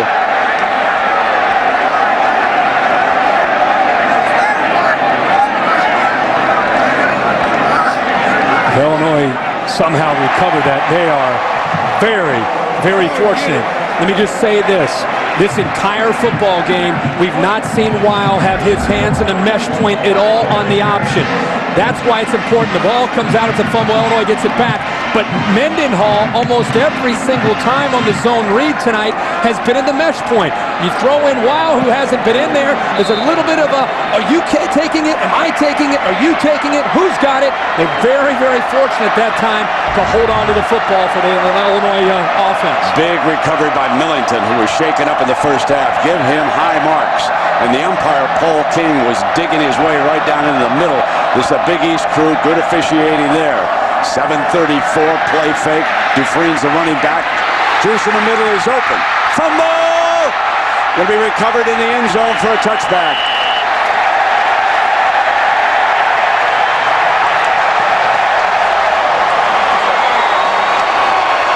Well, the Illinois offense caught a break on the previous play, but not this time. Jacob Willis, the receiver, and he was wide open. Watch him break free.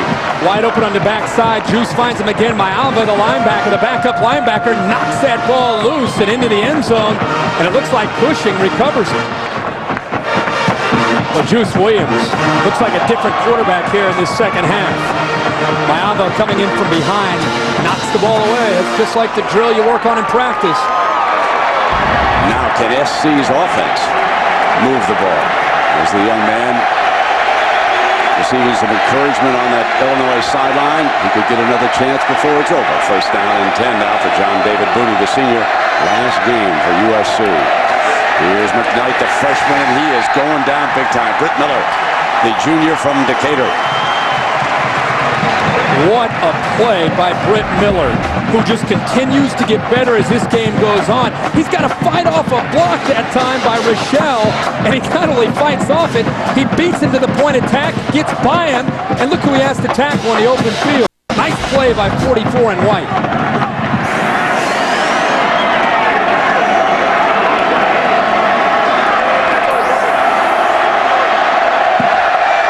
Sainsbury's off to the left side of the formation.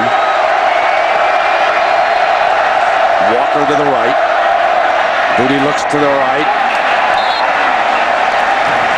And waved off by the line judge. Fred Davis was the intended target. If I'm Steve Sarkisian, I will continue to try to find that matchup. And whether it's Havili, the fullback, 31, or it's Davis, the tight end, 83, or it's Joe McKnight, number 4, I want to try to spread the field and continue to pick on the Illinois linebackers in space. That's not their strength. That's how I would continue to try to move the ball down the field. 3rd and 12 against this too deep. Booty throws for a first down, a huge first down. Ronald Johnson, the freshman. Ronald Johnson went to the point about a yard beyond it, and Booty threw a strike. He threw a strike because he had time to throw, that time on 3rd down, something he has not been afforded very much in this game. Illinois not able to get pressure. Booty hung in there like a veteran, waited and waited for Johnson to finally get to the spot, put the ball on the money, and the Trojans pick up a much-needed first down. They are only 2 of 8, the Trojans, on 3rd down against this Illini D. On 1st and 10, Booty off play action, throws back to Washington. Martez Wilson runs him out of bounds, and there's a penalty flag. Line judge has a penalty flag. Big-time hold on Dale Thompson, the tight end, 89, who had checked in for Fred Davis.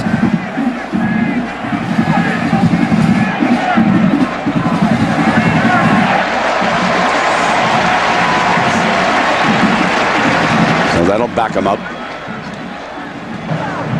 Holding, 89 on the offense, 10-yard penalty from the line of scrimmage. Repeat the down. Thompson gets in from time to time, bottom of your screen, just locks up Will Davis, hooks him. Officials on top of it. The crew from the Big East had a very consistent game tonight. Thank you. First down and 20 as a result of the penalty. The Illini have not been penalized. One of the few bright spots for them so far. So the Shard Mendenhall took over with 2 great runs. Is that a lateral? McKnight's got it on the hop.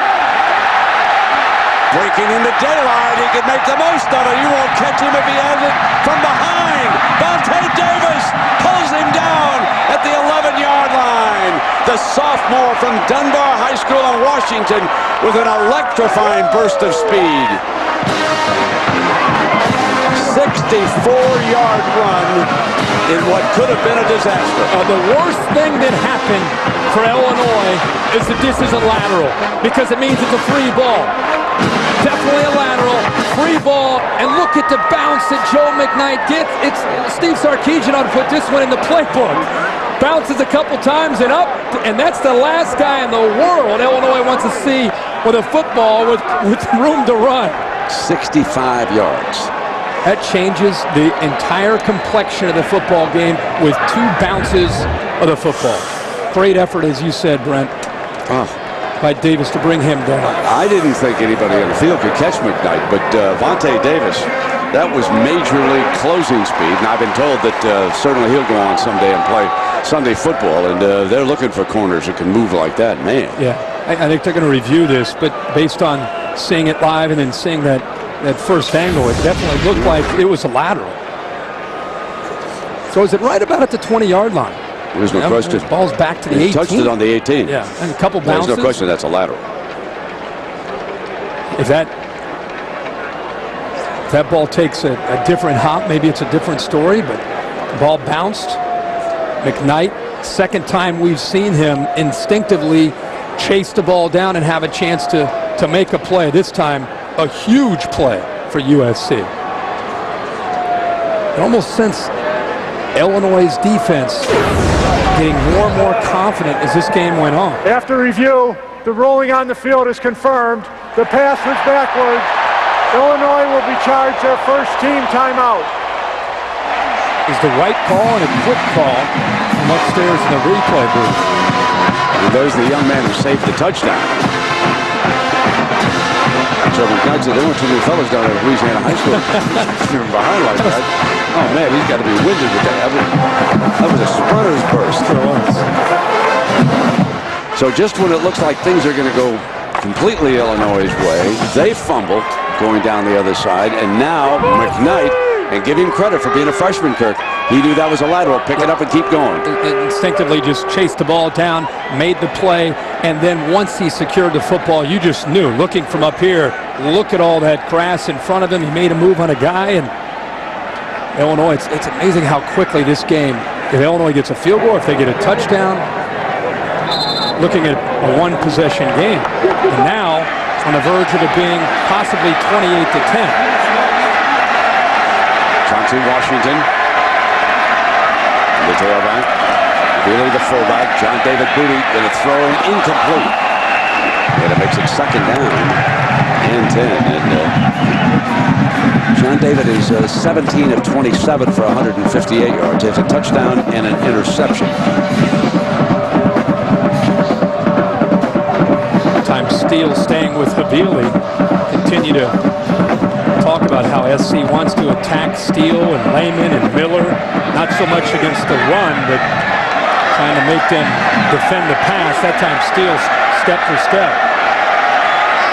Here's Walker. Washington.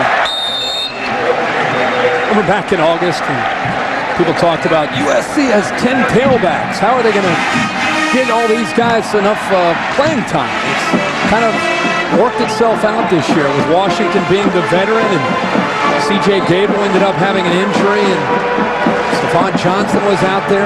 Joe McKnight, the young freshman, got his chance. 3rd and 6.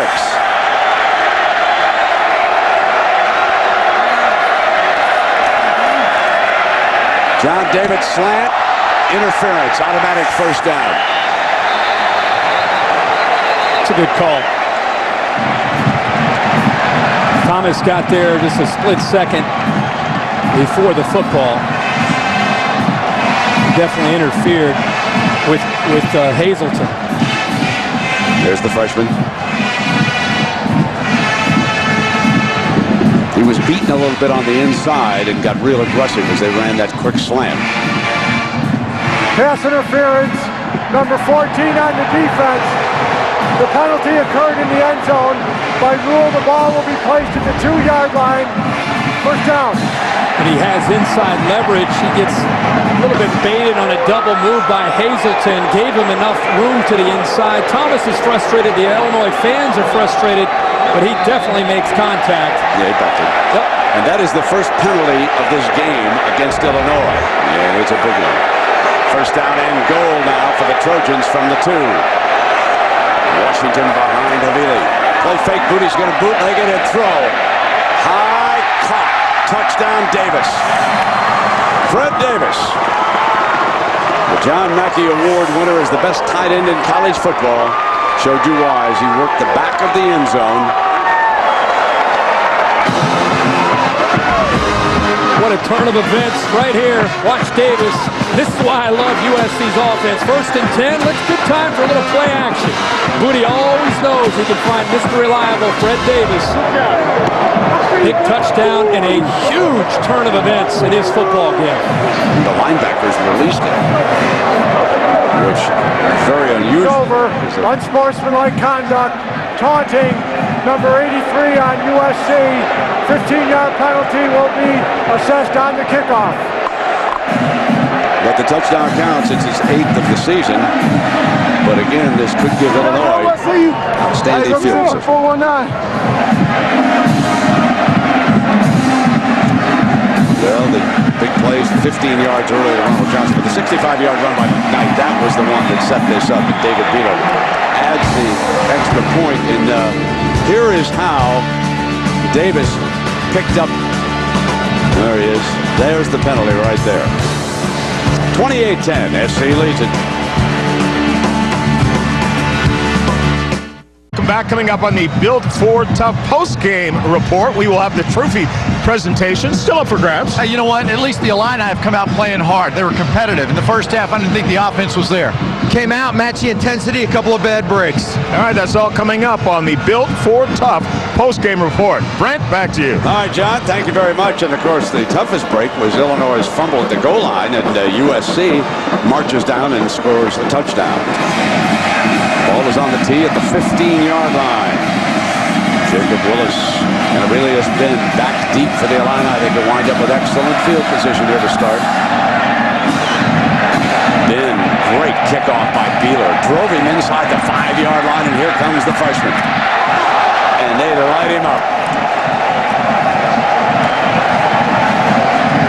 That special team, they get a lot of their great athletes coming downfield, and this spring returned to Augusta for the majesty and the splendor and the tradition of one of the world's great events.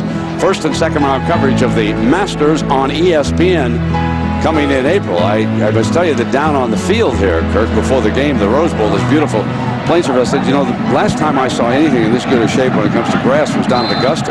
This is unbelievable. This is the most beautiful field every single year. I think these players must feel a little guilty playing it. I mean, it's a fairway. Fast track.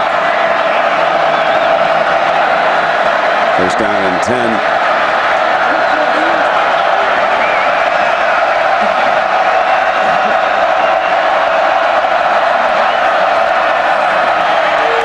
The juice goes up on top, and it is intercepted by Harris.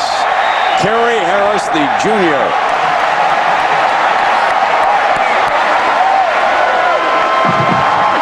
Well, that's the downside of getting down with a zone read offense, 28-10.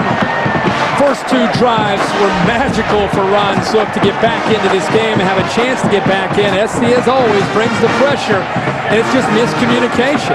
Juice Williams is throwing the ball to the outside, but because Harris forces Cumberland back to the inside, I think it disrupts the timing and the rhythm between Juice Williams and Jeff Cumberland, who, remember, has played tight end most of the year until he moved back to wide receiver, and that time maybe not the sharpest, most crisp route that time, and the interception, big play by Kerry Harris. His first interception of the season.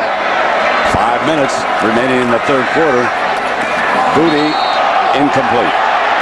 Second down and 10, and Osbury the target. You've touched on this a lot in the past. This is where USC up 28-10 would go for the jugular. A big play downfield on the perimeter with their big play wide receivers, Steve Smith, Dwayne Jarrett. They don't have that in the arsenal this year, so it's been a different way of attacking for USC. And I think that's taken some time to develop, and that's why they were so slow throughout this year. Without that big play ability, they've had to rely more on the running backs and tight end. We caught a glimpse of Eddie McGee starting to loosen up on the Illini sideline. Here's McKnight, far side. Crosses midfield. Vontae Davis, there is number 10, the backup quarterback, 6'4", 200 pounds out of Washington. They may elect just to give him a series, see what he can do with the passing game, trailing 28-10. We'll see what the coaches think. He's very experienced this year. A lot of reps. Juice Williams took control of his team late in the year, and McGee's reps have dwindled, but he's still very capable of throwing the football. Now it is up to the Illini defense. Play action. Wide open. Havili, fullback. And he crosses to the 13-yard line. Havili and Davis, they are the heart of his passing attack. 36 more yards. Play action, freezes the linebackers, freezes the safety that time, Mitchell, and gives the quarterback, Booty, a beautiful avenue to throw the football right behind the safety, Mitchell, who is out of position, having to respect the play action that time to Joe McKnight.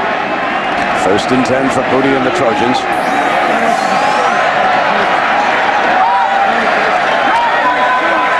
Straight back to the 6-yard line. Relying on their strength right now, Havili and Davis. Just continue to work it. We're just going to work over these linebackers. How many times have we said Davis, Havili, McKnight catching the football? A lot.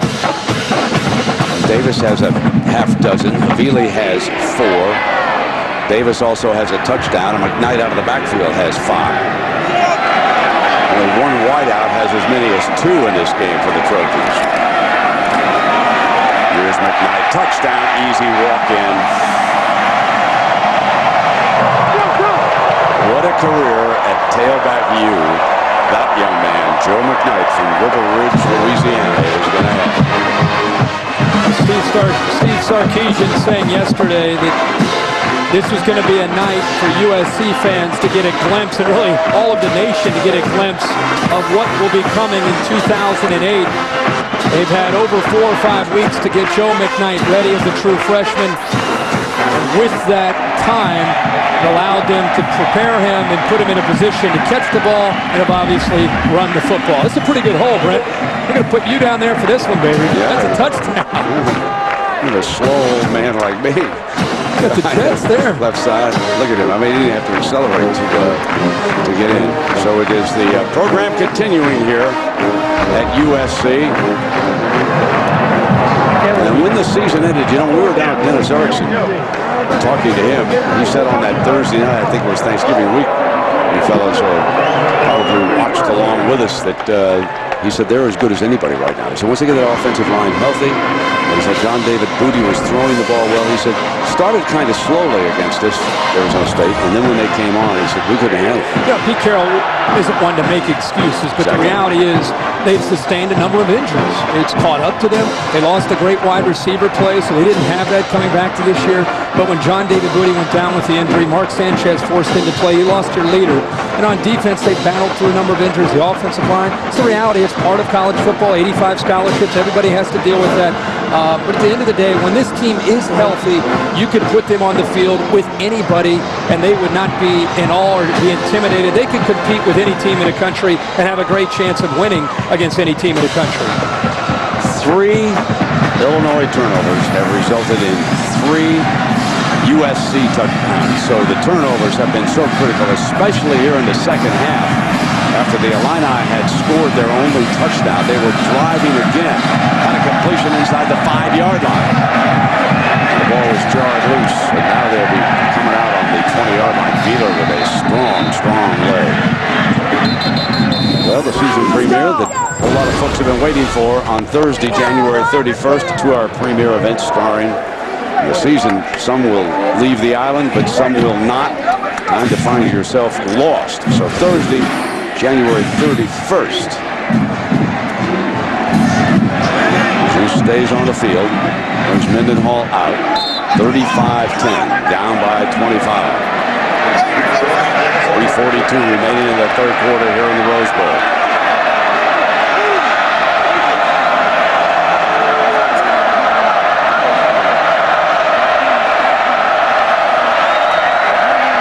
Sets the screen with Mendenhall, and Cushing blew that play up.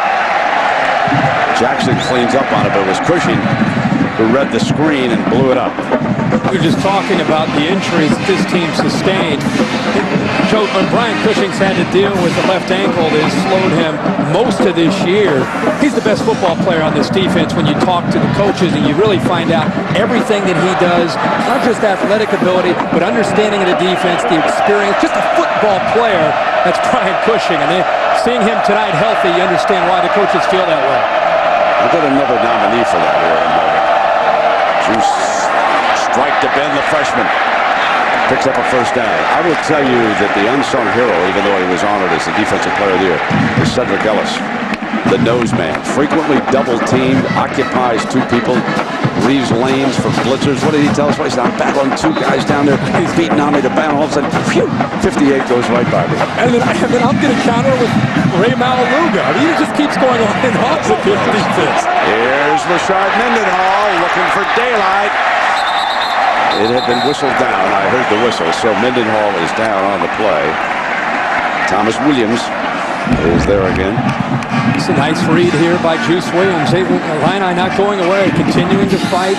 The big difference we've seen here when they've been able to break some runs is the perimeter blocking. Ron Zook walking off at halftime told Lisa Salters, we've got to do a better job of blocking on the edge with our wide receivers against their secondary. They're doing that in the second half.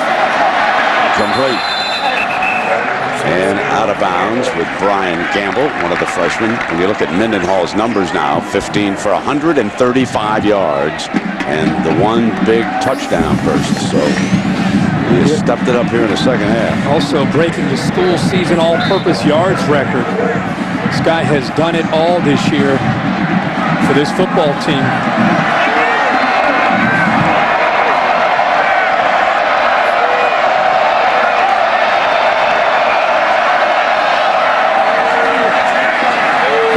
Far side incomplete. Over 3, Gamble. Let's check in with Lisa. Well, Brent, one of Richard Mendenhall's biggest cheerleaders is, of course, number 34 for the Fighting Illini, Walter Mendenhall. Both are running backs, and they are roommates up in Champaign. If you would consider there might be some jealousy between the two, don't even think about it. They are really close, good friends. In fact, Richard said, you know what? If I couldn't have gone through this season in camp and all the ups and downs without my big brother, when he shines, I shine. When I shine, he shines. Walter said, the only thing I don't like about it is he's messy. He doesn't clean up his room.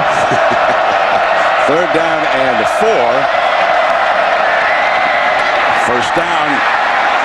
That's Cumberland. Fumble as he was battling. The Trojans have got it. And a penalty afterwards.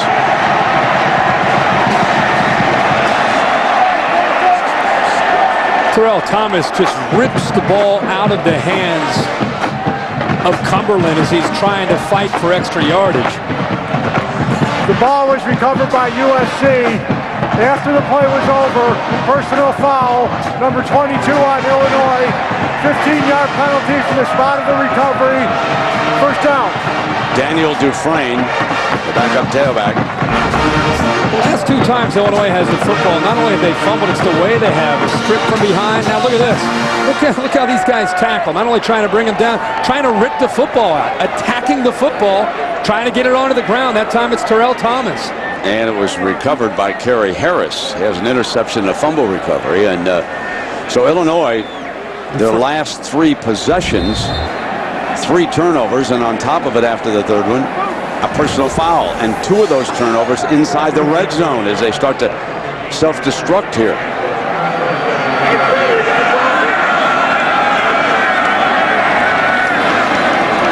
Toss play. Here's the freshman far side. McKnight for 9. It's not as if USC is going to let off the accelerator here. Here's one for you, Kirk. I know how you like the dancing showdowns last. ABC Monday. Head-to-head war on the dance floor. Time to take sides, America.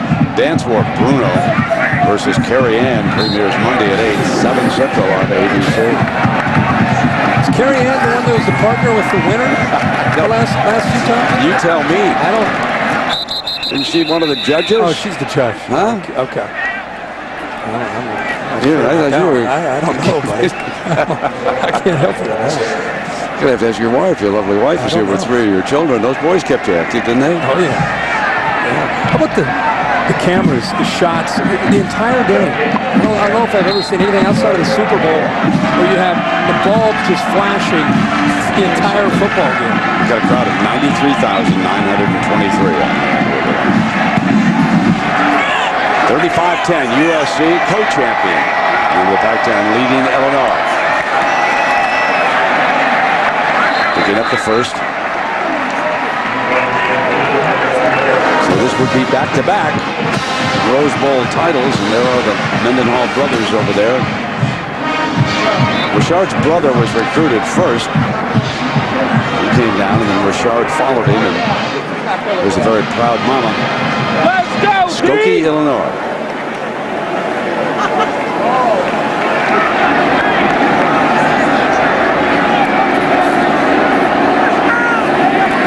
First and 10 with a slot to the right. And a whistle. Time was running down on John David Booty, and a false start. Prior to the snap, false start, 79 on the offense, 5-yard penalty, remains first down. Part of why we enjoy the Rose Bowl every year is taking a glimpse at the sun setting over there in the vicinity of Hawaii, am I right now? Those fans so very excited about their Warriors. And here USC at the Rose Bowl leading Illinois 35-10. Here comes Chauncey. to the Illini 40-yard line. Could be a tired defense out there right now. Harrison makes a stop. When you go through a few series the way Illinois has on offense, and you get down by 25 points, where it's going to show up first is the tackling of your defense. And not only are they worn out physically, this is when you start to get worn out emotionally. And you just wonder how many big plays this USC offense may have in them in the fourth quarter. Avili, the lead fullback, slipping out again, but this is Davis, the tight end, and Wilson brings him down on the 20-yard line.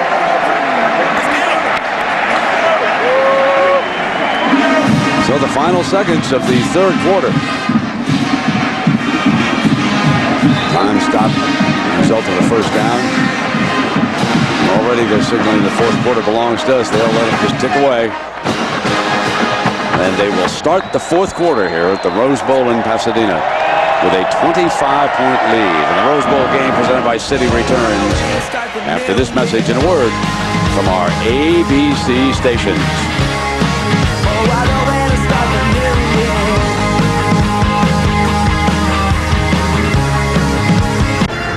Welcome back to the Rose Bowl game presented by City.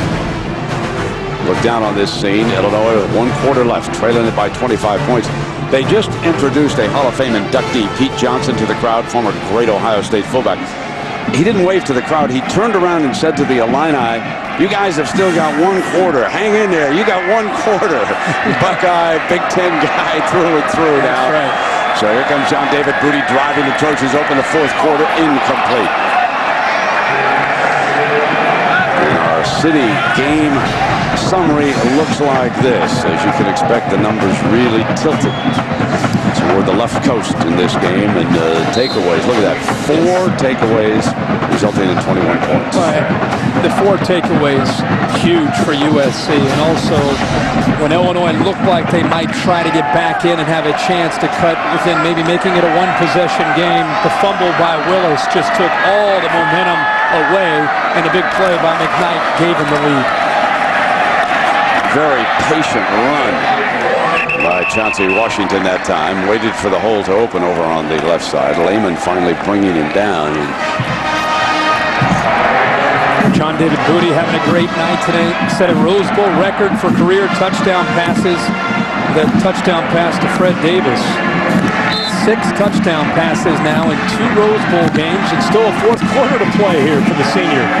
Justin Sanders checks in for the Illini, back into that secondary, number 25. McKnight in as a wide receiver. Trojans spread the field. John David goes in zone grab, touchdown, and a beauty that time by David Osbury. There's the man. Your guy. There's number 7. Continue to add to the record for John David Booty. The timing here is amazing. The ball is out of the hand by John David Booty well before Osbury made the cut, and that's what was really missing in this USC offense early. With the loss of Jarrett and Smith, they didn't have that kind of timing until late in the year. And that's a great example of the difference in this offense now from where they were early in this season. Turnovers are the story of this game. 4 times the Illini have turned it over. 4 times the Trojans have struck. You're watching ESPN on ABC.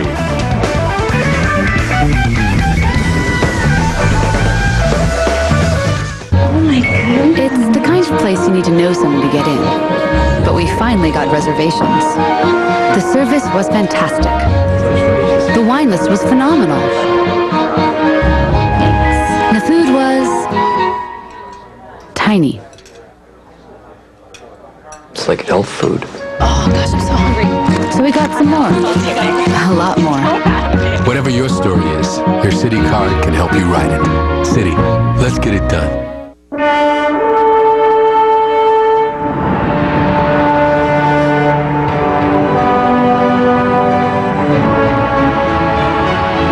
The all-new Chevy Malibu, the car you can't ignore.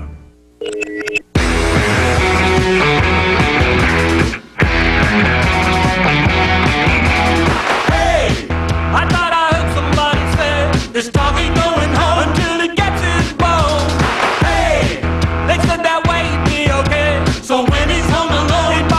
The new Dell XPS M1330, designed for performance. Powered by Intel Centrino Duo. Dell, yours is here.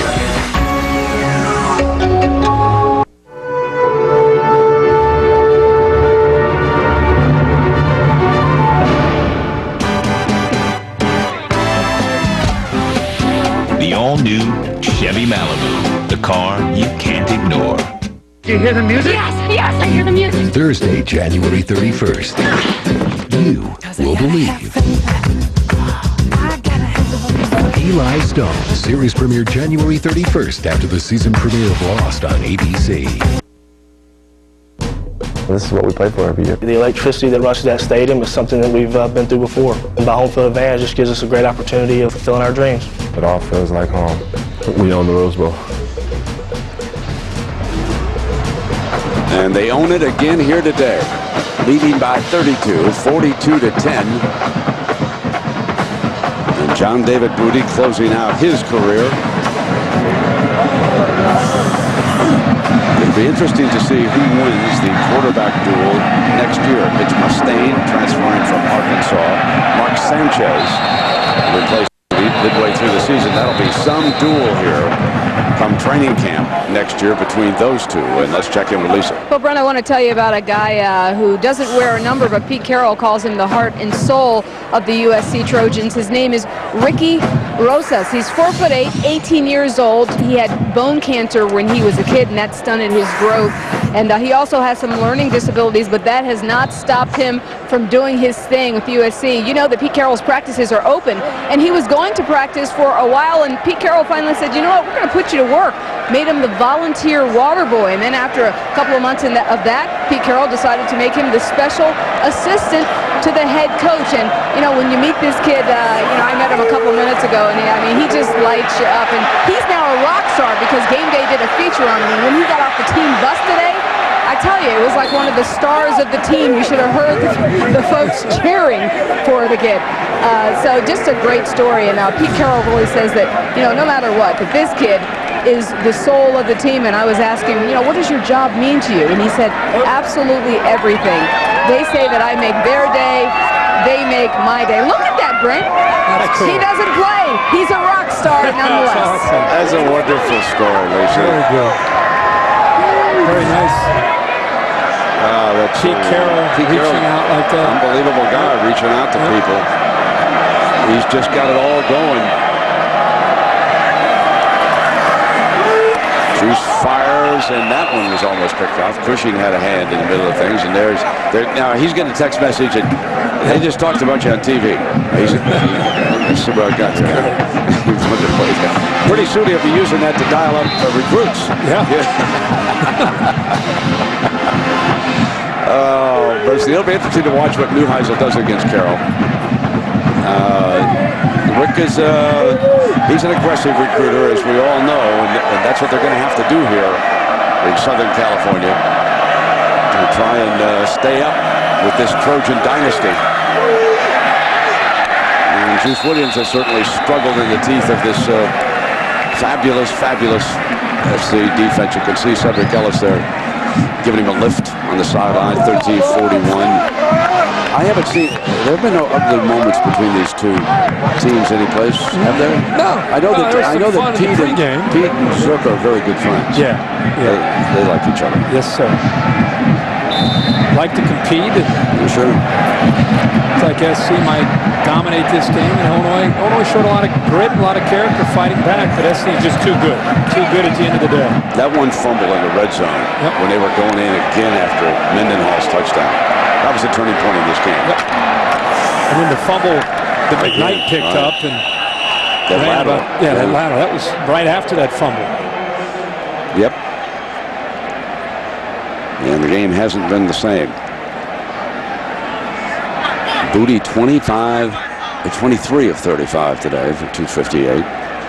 But Ron Zook and the Illini staff deserve an awful lot of credit for turning things around in Champaign. So he's talking to a true freshman right there, Marcus Thomas, who probably came up with a penalty. He did something to get Ron Zook upset. After the play was over, personal foul, number 14 on Illinois. Personal foul number 2 on USC. The penalty's offset. It will be first down. Ron Zook, at this point, it's obviously USC is going to win this game, but he's still just in his 3rd year. He's trying to build this program. He's going to use all 60 minutes to try to teach this team about what it takes to get to the top. And we got a timeout. Coverage of the Rose Bowl game presented by Citi on ABC. Brought to you by Citibank. Whatever your story is, your Citi card can help you write it. Citi, let's get it done. The all-new Cadillac CTS, the 2008 Motor Trend Car of the Year. DLP HD TV. DLP is the official ESPN on ABC HD telecast sponsor of college football. And Home Depot. You can do it, we can help. Well, there's Matt Leinart, former championship quarterback here under Pete Carroll, Heisman Trophy winner. Now with the Arizona Cardinals, of course, their season's over. He's here on the sideline enjoying his one-time head coach. Amazing, isn't it? That's vintage Pete Carroll talking to one of his former greats during a TV timeout. Gonna get these headsets on, finish this ball game out. But Chancey, yes, on that sideline, Chancey Washington. When you think about Pete Carroll and his BCS bowl success, 6 consecutive, and remember, it might have been 3 straight championships if they had been able to win that great game against Texas back in 2004. Yeah, they won the AP. LSU actually won the BCS when they beat Oklahoma down in New Orleans. Well, he's set the benchmark right now as far as college coaches, and he's not going to go anywhere. People want him to chase him off to the NFL. He's enjoying himself too much at USC and embraced the past and built for the future. He's doing a great job every year. McKnight is blown up. So Lehman comes in on him, and you know, when you think about the NFL and Pete Carroll, think about this, folks. One of the great cities in the United States, Los Angeles, for whatever reason, the NFL has not come back in here, and this is the dominant football program. I mean, USC might as well be an NFL franchise when you talk to people and all the fans and all the T-shirts and all the caps you see around Los Angeles. That's what Rick Neuheisel must work against to reestablish UCLA's winning tradition. John David Booty brings them up. Johnson and Pete Carroll is not afraid to go anywhere in the country and recruit McKnight. He's got fellas from Michigan. He'll go back to New Jersey. Dwayne Jarrett from there. He's got a national recruiting operation centered in one of the great cities in the world. Why leave? You'd be crazy to leave this right now. That's why he won't.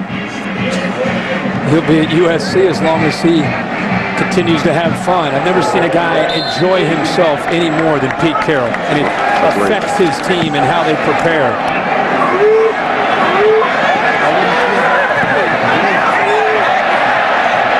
Did it touch him? I don't think so. I think he ran away from it in time.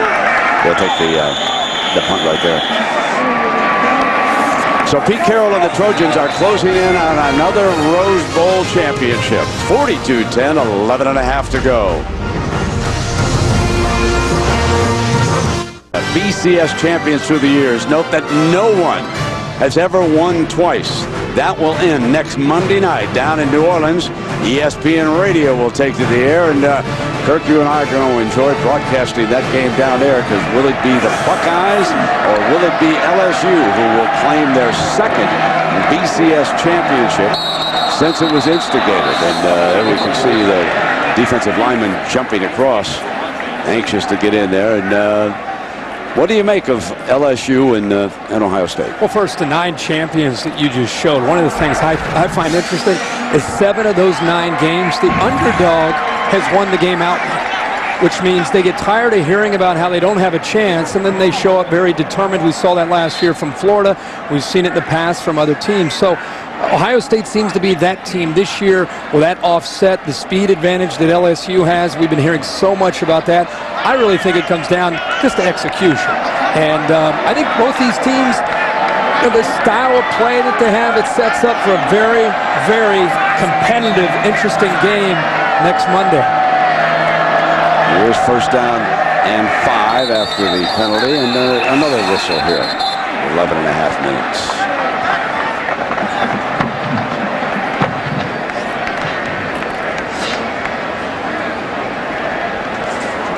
False start, number 68 on the offense.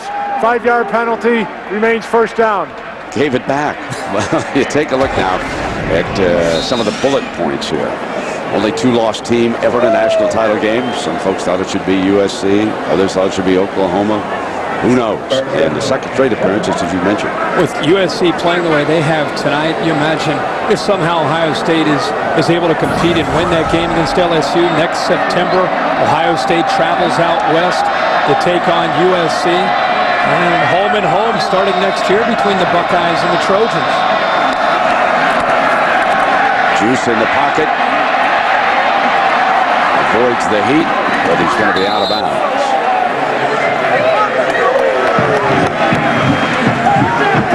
You know, LSU is anxious to show America in that game that they are the best team in the country. After the controversy at the end of the year with so many teams losing, they had the 2 losses. I think they want to flex their muscles to show that they don't not only belong there, they are the best team. I think Ohio State's motivation is the Florida game from last year and all the talk about a lack of speed and the 0-8 record against the SEC in bowl games.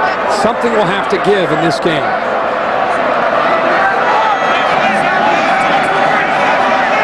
Bunch the 3 wideouts for Illinois on the right. Pocket collapsing again. Drops it in for a 1st and 10, and that was DeJuan Warren, the junior from Southfield, Michigan. Well, you talked about that SC schedule, and I'm sure that on Saturday Night Football on ABC, we will be headed in for the Ohio State-USC game in September. But remember the Pac-10, they play a round robin.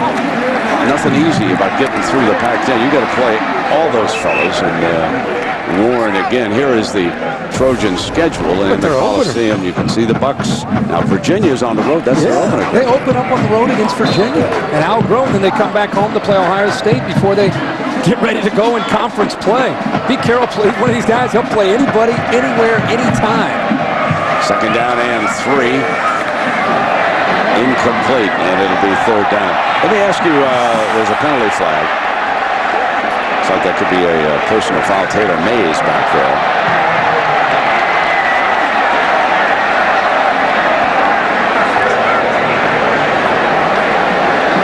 Little shove there by Mays late. Cost him 15. Unless they pick up the flag. Taylor Mays will be back with the Trojans next year. He's only a sophomore. He'll be the ringleader of that secondary. Terrell Thomas, of course, a senior, will be moving on. Kevin Ellison might be also back. And Kerry Harris, so 3/4 of that secondary back. The linebackers, Keith Rivers is a senior. Mamalugo will probably opt out. After the play was over, personal foul, late hit, number 2 on USC. Unsportsmanlike conduct on Illinois, 15-yard penalty. So let's take a look at how this unfolded. Well, I think you're going to see after Warren tries to make the catch, Mays comes through, but then on the sideline, something must have happened there on the Illinois bench. They pulled away one of their players who wasn't actually on the field. That definitely got pulled away by the staff. Might have been Darius Purcell.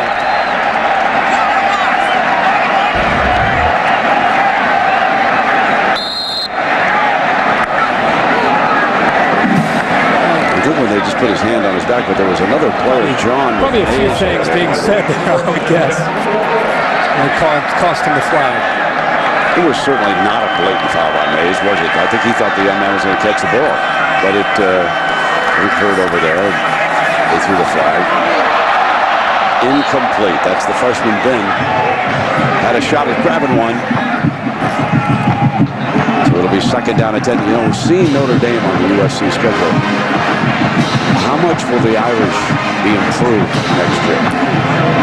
I think if you look at their schedule and compared to who they had to play this year, compared to who they open up with their first 5 or 6 or 7 games, I think six wins maybe, possible. You saw Mark Sanchez warming up on the far side, and you saw John David Booty congratulating his offensive line. So Pete Carroll's going to bring in the second team. It seems obvious, and there is Warren short of the first down. There is Mark Sanchez. 3 games he was the quarterback after Booty broke his finger in the Stanford loss. Won the first 2, Notre Dame among them. But then up at Oregon, he threw a couple of costly picks, and that was the second loss for the Trojans. And he will be battling to replace John David Booty next season. There is 7 touchdown passes the last 2 Rose Bowls against Michigan and Illinois. Mitch Mustaine, the coaches give high marks. I'll bet you a sandwich next time we call a USC game. Mark Sanchez is not only the quarterback, but he's an all-conference quarterback for USC. I don't think there. Mitch Mustaine had a lot of respect for what he tried to do as a true freshman in the SEC for Arkansas. I just think the experience that Mark Sanchez gained this year, the knowledge of this offense, I don't think there's any doubt 6 will be the starting quarterback. I'll give you my answer off the air. Okay. I'll give you mine off the air. Rick Neuheisel warned me about you. I'm just telling you. I'm telling you. Juice going deep. Willis makes the catch inside the 20-yard line.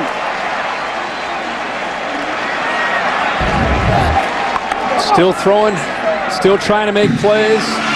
Willis, who had the costly fumble earlier, comes up with a 35-yard gain this time for Illinois. Nice ball by Juice Williams. And Jacob Willis, he's a senior. Some big catches down the stretch against Minnesota, Michigan, and Ohio State. About 10 minutes left in this game. Juice going down again. Had 5 sacks. The Trojans. You know, what do you think about Cushing?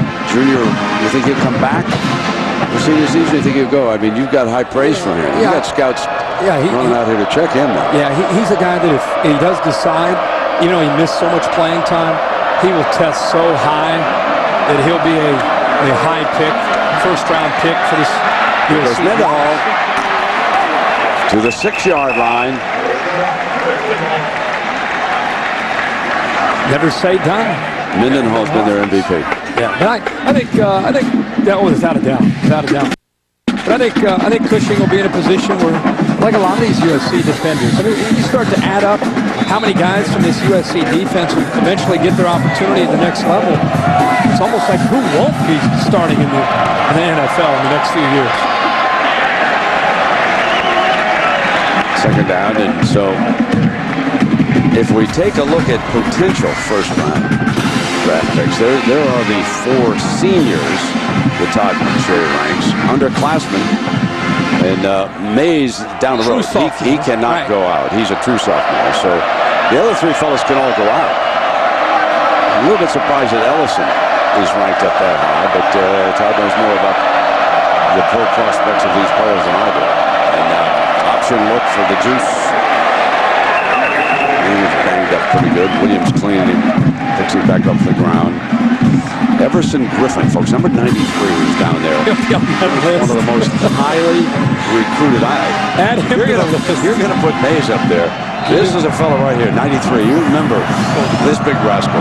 Anytime Pete Carroll says he has a chance to be one of the best one we've ever had, sign me up. Yeah, sign me up for Griffin. Good, thanks for the tip. We like 93.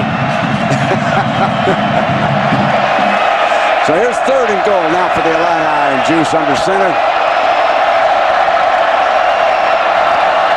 Option look, Mendenhall's way outside. They eat it up. That's a loose ball, and Illinois recovers it. Raheem Smith pounces on the loose ball, sophomore fullback.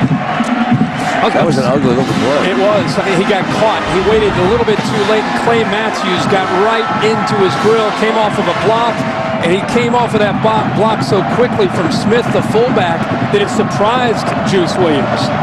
Mamaluga was looking for 6. He was trying to pick that loose ball. Oh, he's close. He's close. Caught it midair. Was 90 yards later. He would have really shown his speed right here in front of everybody. Good play that time by Clay Matthews. Here's fourth down. Ben, number 9, is off to the right. He's the middle of the 3 receivers checking over. Here they come. Goes over to the Trojans. Everson Griffin. We told you to keep an eye on 93. Timeout.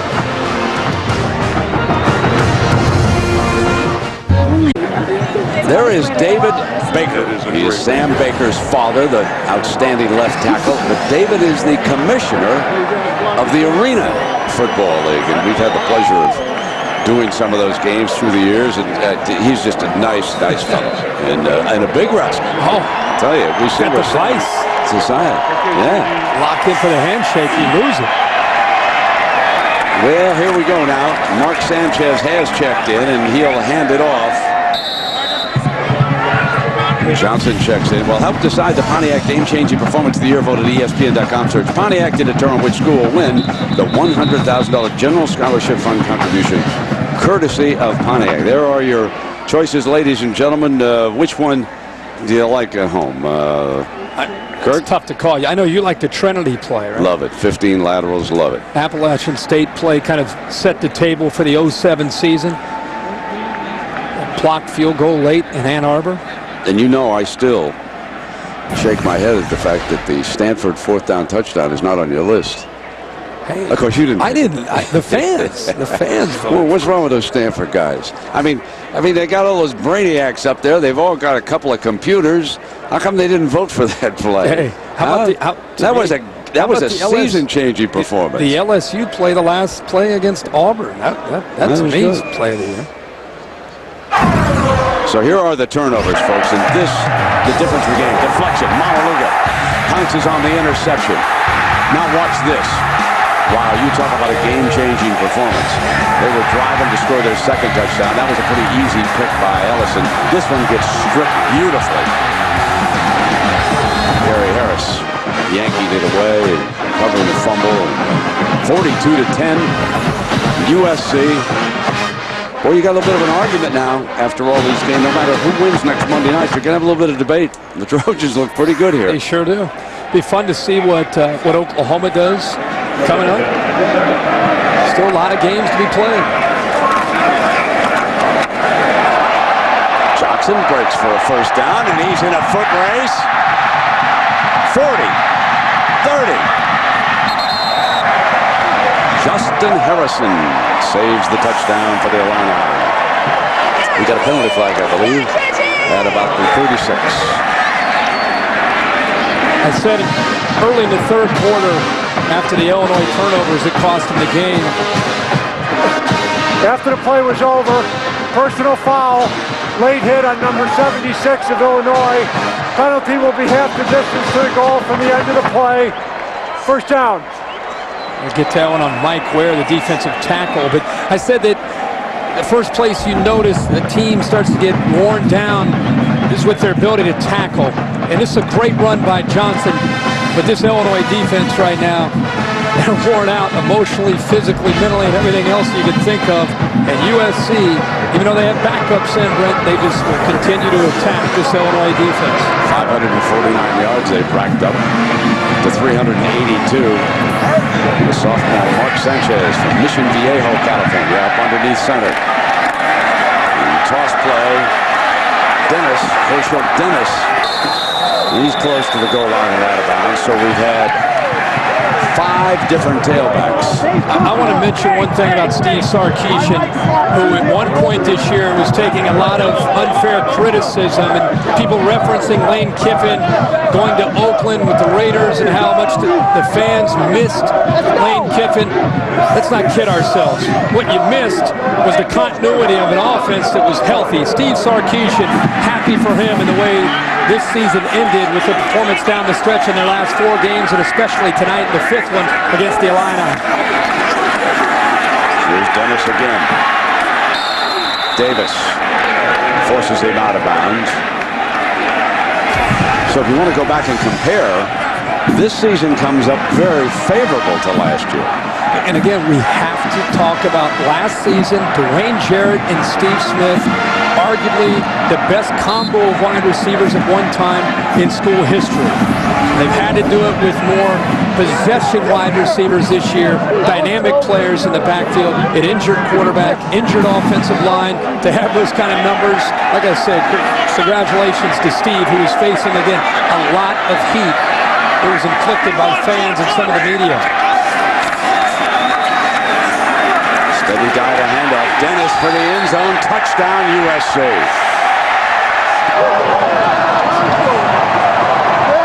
Happy for the young man, the senior from Temple City, California. Let me check that. I think I was looking at Desmond Reed. Let me check Dennis's bio here.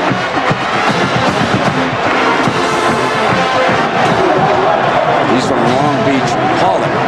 This is his last game, puts a touchdown on the board in the Rose Bowl. What a great moment for it. First chance this drive to see Dennis involved. But, you know, that's the 17th offensive player to get his hands on the ball tonight for USC. That's spreading the wealth. Spreading the wealth. And they do have wealth.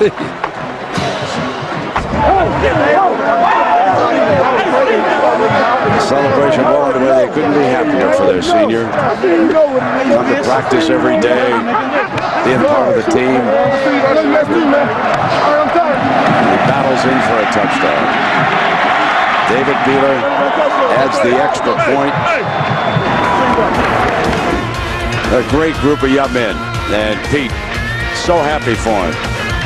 You're watching ESPN on ABC.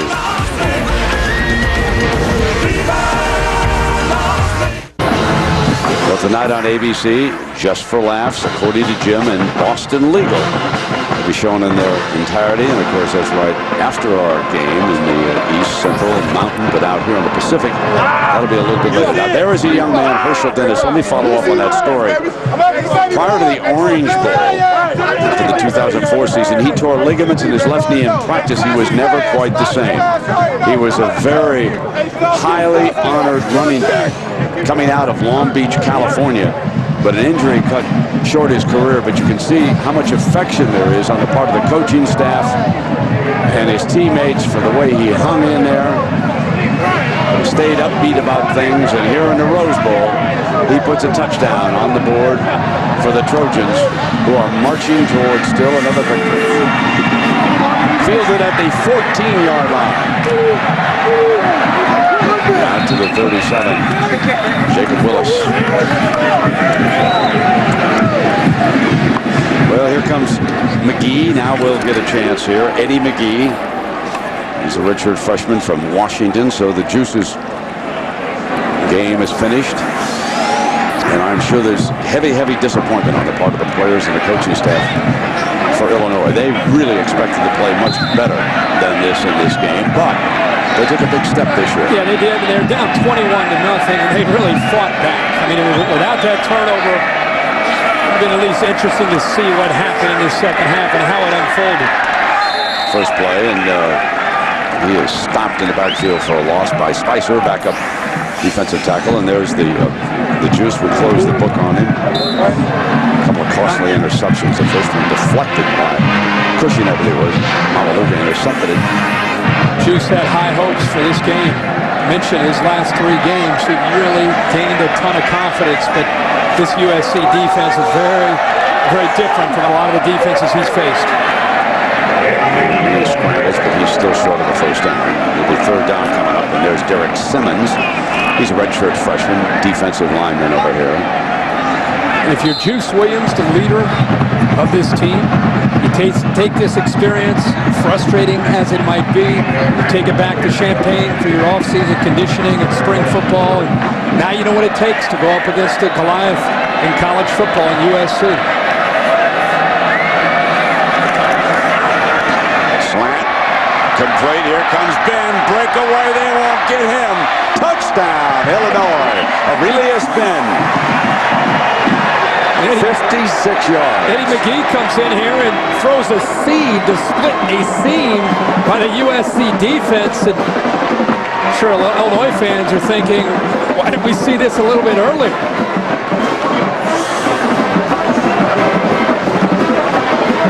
McGee, strong arm. There's a penalty flag. I think it's in the end zone, though. Yeah, it is. After the touchdown, unsportsmanlike conduct, number 9 on Illinois. 15-yard penalty will be enforced on the kickoff. Constantly coaching Ron Zook for a little reminder for the true freshman. That's part of it. It's a little bit different on this sideline compared to that sideline. Constantly reinforcing things with a young team. Rita. Arm strength here by Eddie McGee.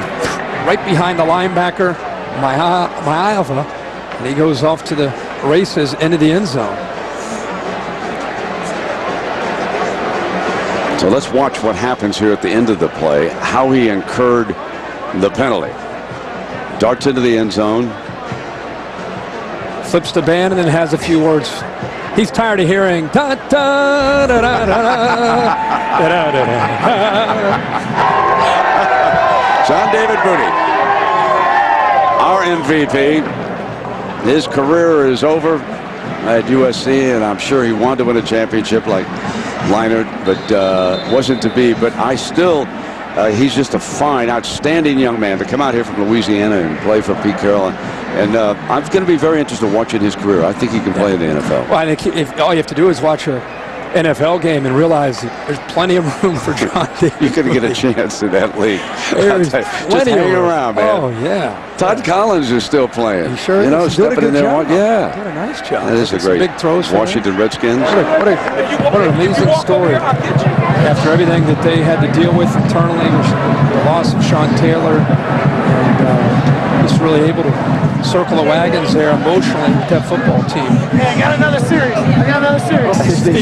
She's got time to pose for a photo. And I mean, these guys are rock stars. They are. That's unbelievable. Used to be the Lakers. That's right. Now it's SC. Showtime's SC football.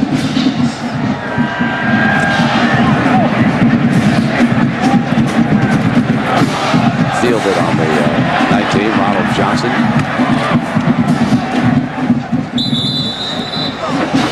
Well, you take a look at the consecutive 11-win seasons. Here are the Trojans. They put up 6, tied with Oklahoma, Florida State, and Nebraska, and now they have set the standard. They sure have. You know, we call it the Holiday Bowl, and we were referencing that Mac Brown Texas have gotten to double-digit wins 7 years in a row, but not to 11. And there's no doubt that Pete Carroll and USC are the benchmark. I mean, everybody is trying to chase them down.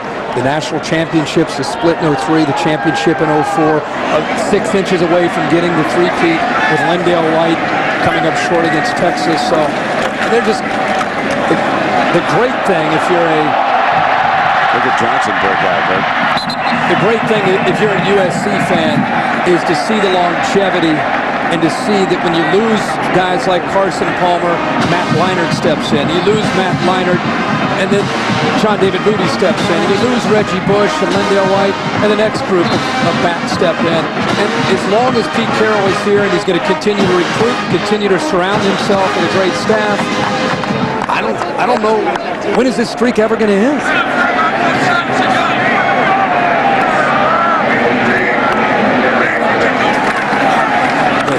They avoid complacency. That's the biggest thing, is they avoid complacency. His energy is so contagious. Right. Here it is, 75-14, wins 84% of the time.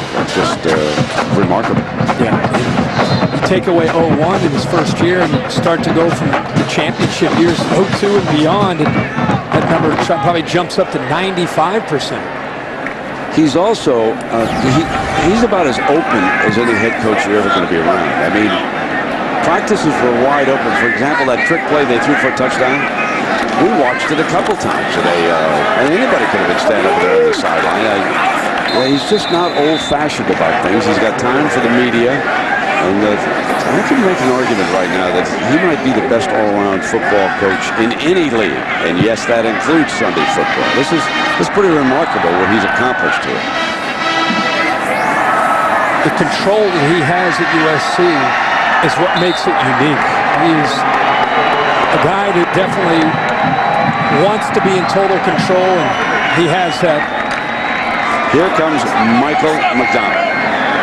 His father, Paul, longtime quarterback for John Robinson, working in the radio booth. He's the holder on the extra points. He hands off to Johnson, and it's just like Kirk said a while ago, it's the tackling that comes up short. You're beaten and tired in a game like this, and the Gatorade bath is coming, folks. He's used to it. He's a veteran of the splash. He knows, where is it? Head on a swivel. All right, keep it on. He's telling his son, keep me honest here now.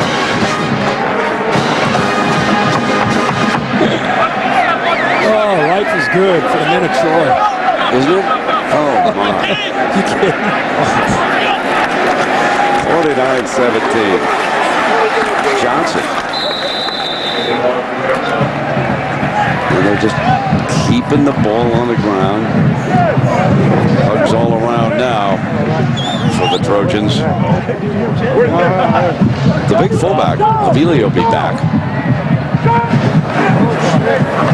Oh! There's a little water there, but they didn't get beat yet. I'm telling you. What they did, get the wrong guy? Oh, they got Ken Norton. We'll see him at UCLA. He didn't seem too happy about it. Dennis back in. Penalty flag on this play. You know, actually, the Trojans are just trying to run a clock out here. You know, I don't know if I'm tackling anybody. How come you and I? Holding, number 45 on the offense. 10-yard penalty from the line. Everybody's incoming for everybody. Oh, yeah. Except the chief, Todd McNair, running back coach. He takes a shot. Our theme, forget upsets of 07. It's you and I looking at each other. We put the 4 on. I've said that you're the greatest fill of a blowout that I've ever been on. We get into a lot of stuff. We talk about anything. Minute and a half. 49-17.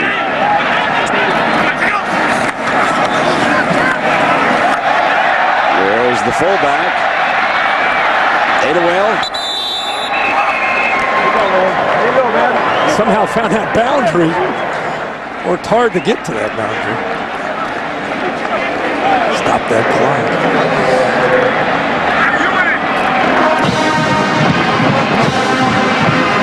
Well, everybody getting a chance here. Look at him. High five. All right, good job for you. Who else? Where's that assistant over there? Let him have a touch.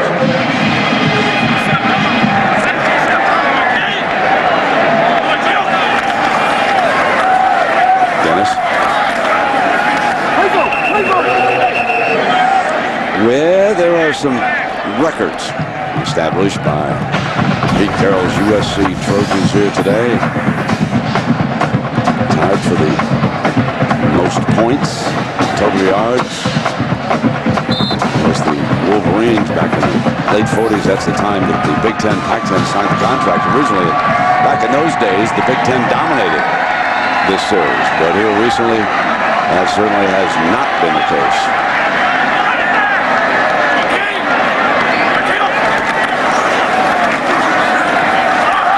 Dennis for the end zone. Stopped short of it at the 4-yard line. Vontae Davis. Now. Tough decision for Pete Carroll at this point. 49-17. He's got a lot of guys that worked hard, not getting a ton of playing time. Chance to score a touchdown to go up 56-17. There's the call the mercy rule here. He's going to keep competing. Knowing Pete, he's going to try to score. And so should Illinois. They should compete. Yep. Try to stop him. Tackle him. You know, if he gets in the end zone, he passes Michigan and breaks the all-time scoring record here. That's it. 49-17, and Pete goes to the middle of the field. Shakes hands with Coach Zook. John David Booty. One more, man. And the Trojans. Let's go down to Lisa. Thanks, Fred.